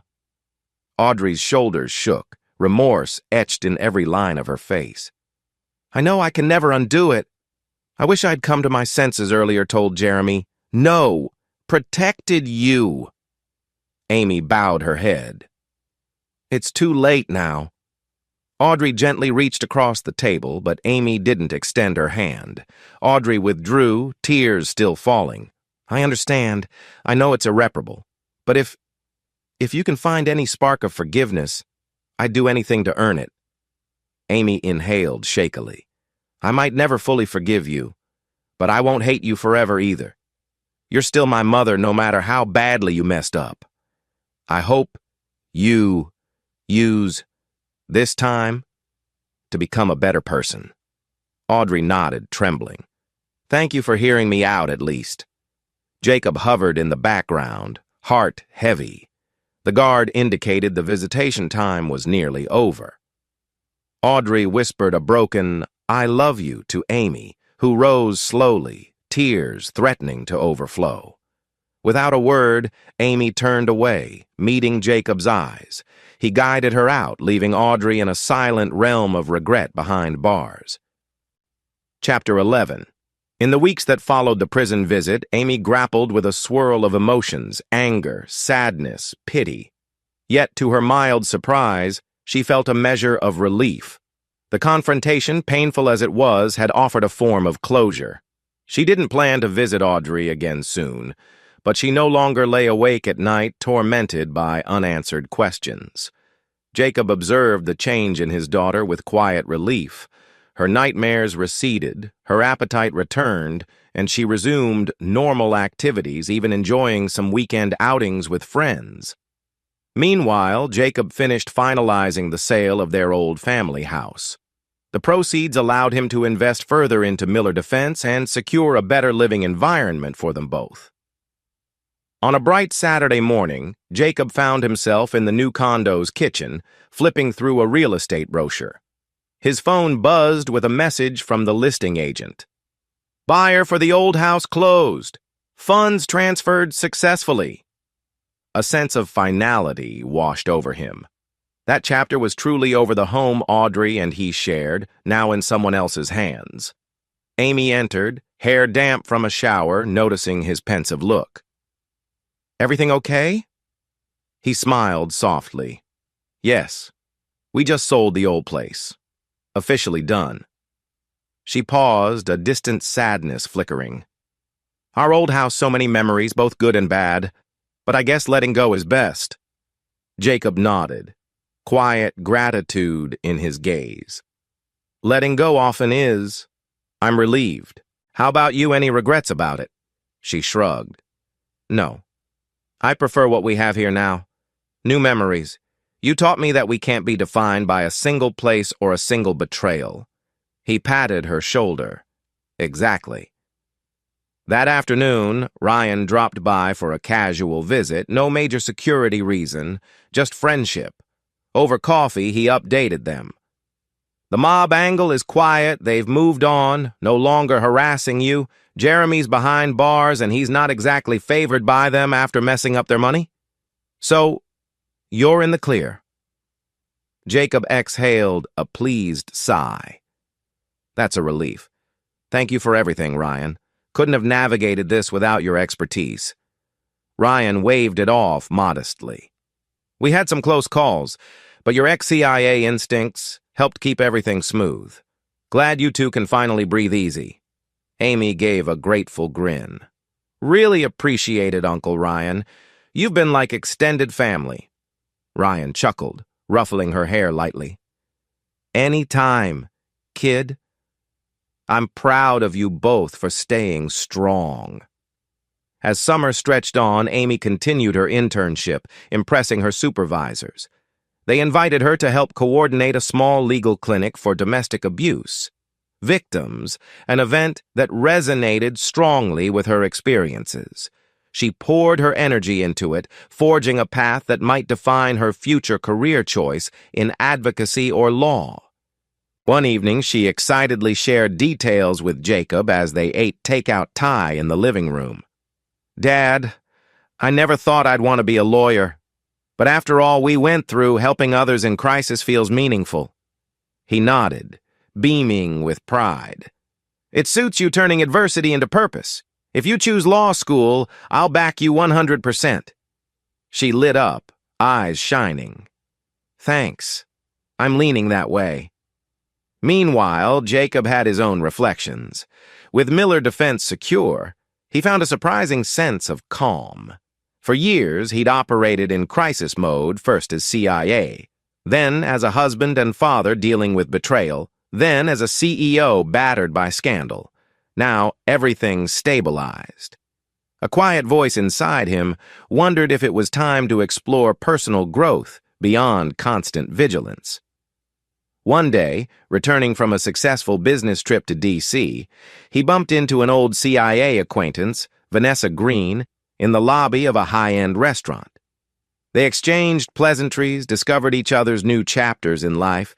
She ran a private security consultancy, they shared stories. A spark of camaraderie formed.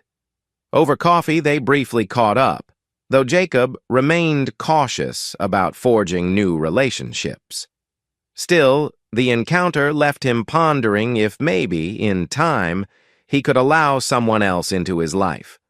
By late summer, word arrived that Jeremy Foster had been transferred to a high-security federal prison for the RICO portion of his sentence. Additional hidden funds discovered from the Foster Miskin Drive had further complicated his liability. He faced no parole for at least a decade. Audrey, meanwhile, remained in a state facility, adhering to a routine of counseling and mandatory job training. Occasionally, she wrote more letters to Amy, apologizing or updating her on prison programs. Amy read them selectively, sometimes replying with short, guarded notes. She let Audrey know she was focusing on her future, not dwelling on the past. She rarely visited. That minimal contact felt right. She wasn't closing the door fully, but refused to be manipulated by guilt. Jacob respected her choices, offering support without pressing. He recognized that relationships scarred by betrayal took time to process. One warm weekend, father and daughter took a short trip to a coastal town for a break from the city's weighty memories. Strolling along the shoreline, they savored the salty breeze and rolling waves. Amy walked barefoot in the sand, remarking, "I forgot how freeing it feels to just get out of Arlington. No reporters, no courtrooms, no watchers." Jacob nodded, a relaxed grin forming. "We deserve this. Fresh air, new perspective." They talked about the future. Amy had one more year to finish her undergrad, then planned to apply for law schools. Jacob teased her about studying at a top-tier institution. She teased back that he'd have to refrain from micromanaging her personal security. At sunset, they gazed out at the horizon. Amy turned, eyes warm. "You know, Dad, despite everything, I'm grateful. We overcame so much, and you never faltered." He brushed a hand over her hair gently. "I'm proud of you, Amy. You've grown stronger than you realize. Our bond is unbreakable." Tears pricked her eyes. But they were happy tears now, a testament to the resilience they'd built together. Returning home from that trip, Jacob found a renewed sense of clarity about his own life. If Amy was blossoming into her own path, perhaps he could open himself to new experiences, too. Over the next few weeks, he tentatively kept in touch with Vanessa Green, scheduling a casual lunch one day. He told Amy about it, half expecting her teasing. She teased him indeed, wiggling her eyebrows with a grin. "Dad's stepping into the dating pool, oh my." Jacob laughed, rolling his eyes. "It's just lunch with an old friend, but I won't deny it's interesting to connect with someone again." Amy gave a supportive nod. "Go for it. You deserve happiness, Dad." Months slipped by. Autumn arrived, leaves turning golden. Amy juggled final year courses, preparing law school applications. She excelled academically. Her internship offered her a part-time position. She also continued therapy, ensuring her mental health thrived. Jacob flourished. Too, Miller Defense expanded, awarding him accolades for innovation in defense technologies. And though he remained cautious, he did see Vanessa occasionally, forging a friendly, respectful rapport that hinted at something deeper. One evening in mid-October, after a dinner outing with Vanessa, Jacob returned to the condo, finding Amy studying at the dining table. He gave her a thoughtful smile. "You're up late. All good?" She nodded, brushing hair from her eyes. "Just finishing a paper on prosecutorial ethics. Fitting, right?" He chuckled softly. "Indeed. Don't let it keep you up all night." She paused, noticing the relaxed contentment on his face. "You seem happy. Was dinner nice?" He shrugged, a small smile playing on his lips.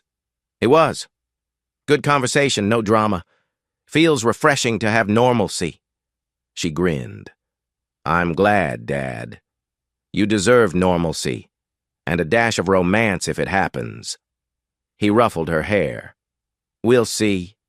Let's just say I'm open to possibilities." As autumn drifted toward winter, father and daughter reflected on how far they'd come. Betrayal had once shattered their home, threatened their future, left them battered. But they emerged with unwavering resolve. Audrey and Jeremy, serving their rightful sentences, became distant figures in the background of their lives. The dread of mob retaliation faded. The name Jeremy Foster no longer carried the same ominous weight. On a crisp December morning, Amy brewed hot cocoa, calling out to Jacob in the living room. "Dad, do you realize we've almost hit 1 year since the day we confronted them at the hospital?" Jacob, setting aside a defense contract proposal, stood to join her. "Has it been that long?" Time flew, yet it feels like a lifetime. She handed him a mug, steam curling upward. "We survived it all, and we're better for it, right?" He nodded, eyes reflecting a quiet pride. "Without a doubt." They sipped cocoa in companionable silence, gazing at the city lights through the condo's panoramic window. The specters of betrayal no longer loomed large. Instead, the soft hum of possibility filled the room Amy's bright future. Jacob's cautious yet renewed outlook on life. A father-daughter duo who had weathered the storm and learned how to thrive again. Chapter 12. Winter deepened, ushering in occasional snowfall that blanketed Arlington's streets. In the condo, holiday spirit mingled with the warmth of everyday life. Amy excitedly finished her law school applications, hoping to secure admission into a top program nearby so she could stay close to her father and her established network. One evening, while Jacob strung modest holiday lights around the living room, Amy read a new letter from Audrey with surprising news. She had begun therapy in prison, expressed regret more consistently, even joined a restorative justice program. She mentioned some plan to eventually make amends, though acknowledging it might never be enough. Amy sighed as she set the letter aside. She updated Jacob, who placed the final string of lights on the mantel. "She's trying something different, it seems," Amy murmured. "I'm glad she's at least making an effort in there," Jacob nodded. "Personal growth behind bars is possible. Good if she finds a healthier path, but that's her journey, not ours to fix." Amy gave a small smile. "Yeah. I'm at peace letting her do her own work." Come January, letters of acceptance trickled in for Amy. Jacob beamed with pride as she opened one from a prominent law school. "Congratulations. We are delighted to offer you admission." She let out an excited squeal, bounding to hug her father. "I did it, Dad!" He laughed, hugging her tight. "That's amazing, sweetheart. All your dedication paid off." She wiped happy tears, recalling how overshadowed her life had once been by betrayal. Now she was forging a bright future, unstoppable. Jacob teased, "Guess I'll have to watch out for you cross-examining me at home if I leave dishes in the sink." She elbowed him playfully. "You bet. I'm aiming for top-off-the-class interrogation skills." Meanwhile, Miller Defense soared to new heights. Jacob secured a prestigious contract to supply cutting-edge drone technology for a peacekeeping mission, proof that the firm's integrity shone stronger post-scandal. A business magazine even requested a feature story on Jacob's remarkable resilience, though he politely kept personal drama minimal. Vanessa Green became more of a fixture in his live dinners, shared laughter, cautious exploration. Amy teased him occasionally, but also expressed genuine happiness that he was connecting with someone outside the storm they'd weathered. One weekend, Jacob and Vanessa took a small day trip to the countryside. Over coffee in a rustic cafe, she opened up about her own past, how she'd once lost trust after a mission went sideways. Jacob found common ground, both ex-operatives forging new lives. The gentle spark of mutual understanding anchored them. One day, as winter's chill began thawing, Amy surprised her father with an invitation.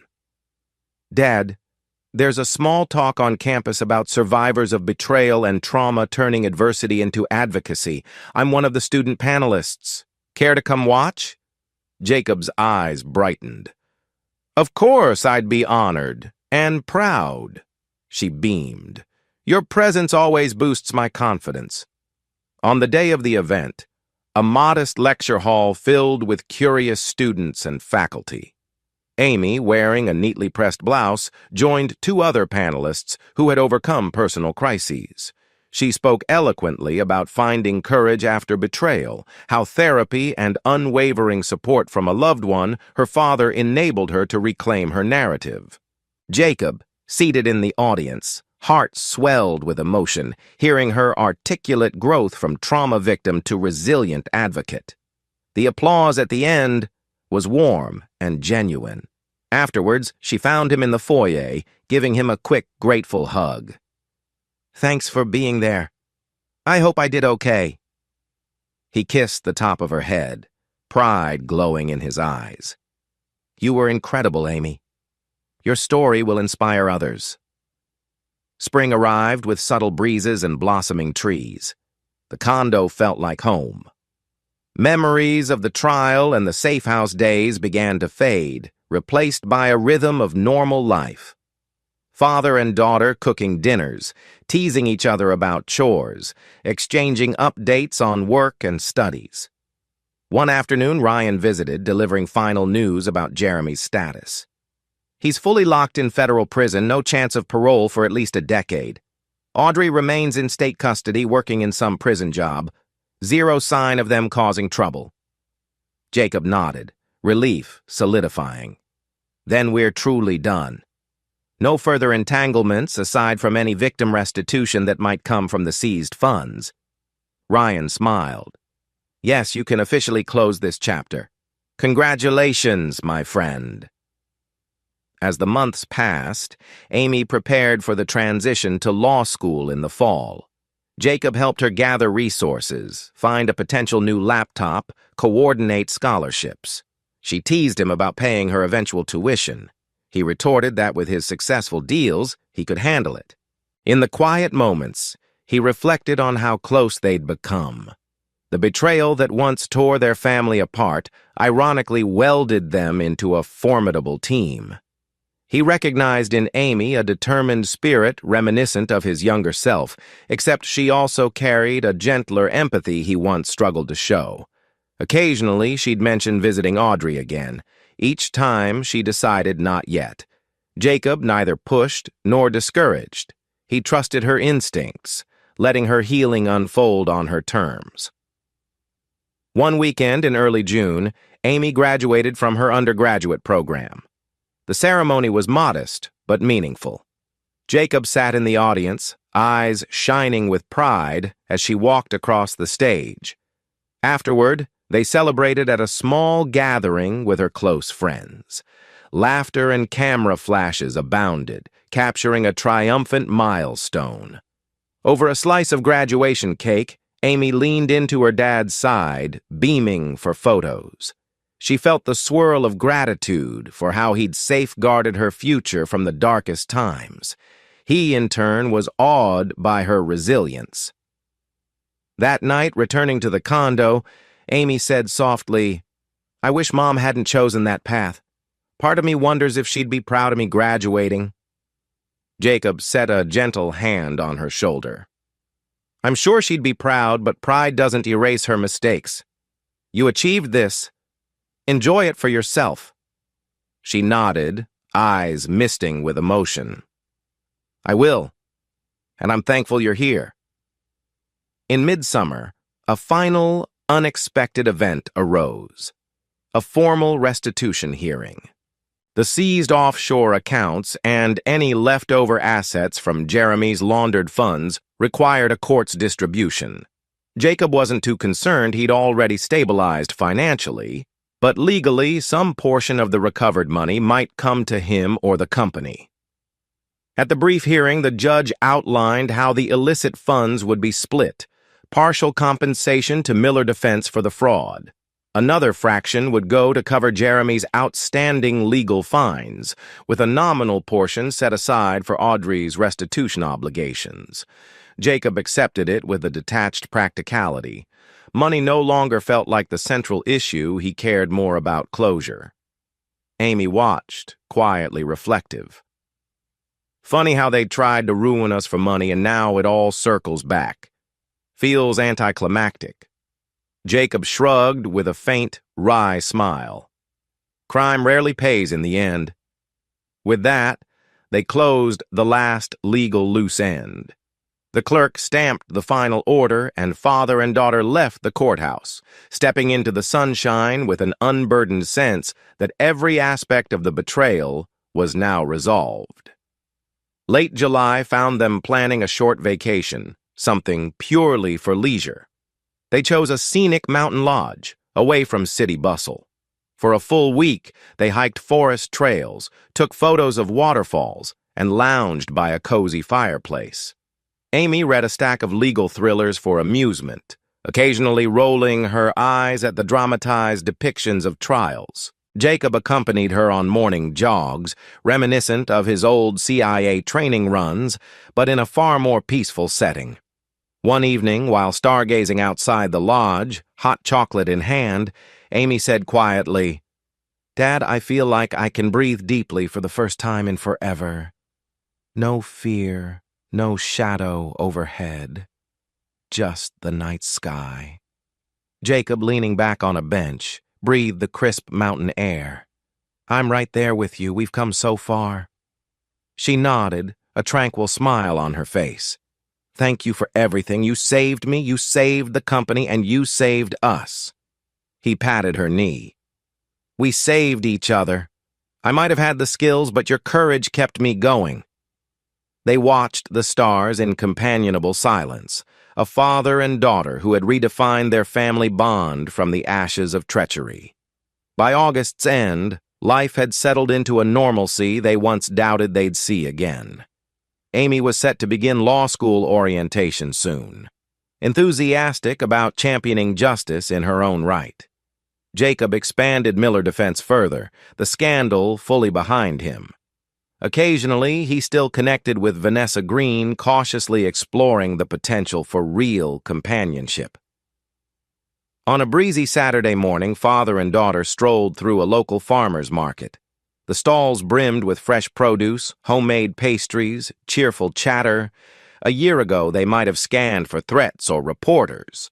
Now, they simply enjoyed the ambiance. Amy popped a grape into her mouth, pondering. "Dad, remember how different everything was last summer? Hiding in the safe house, worrying about watchers?"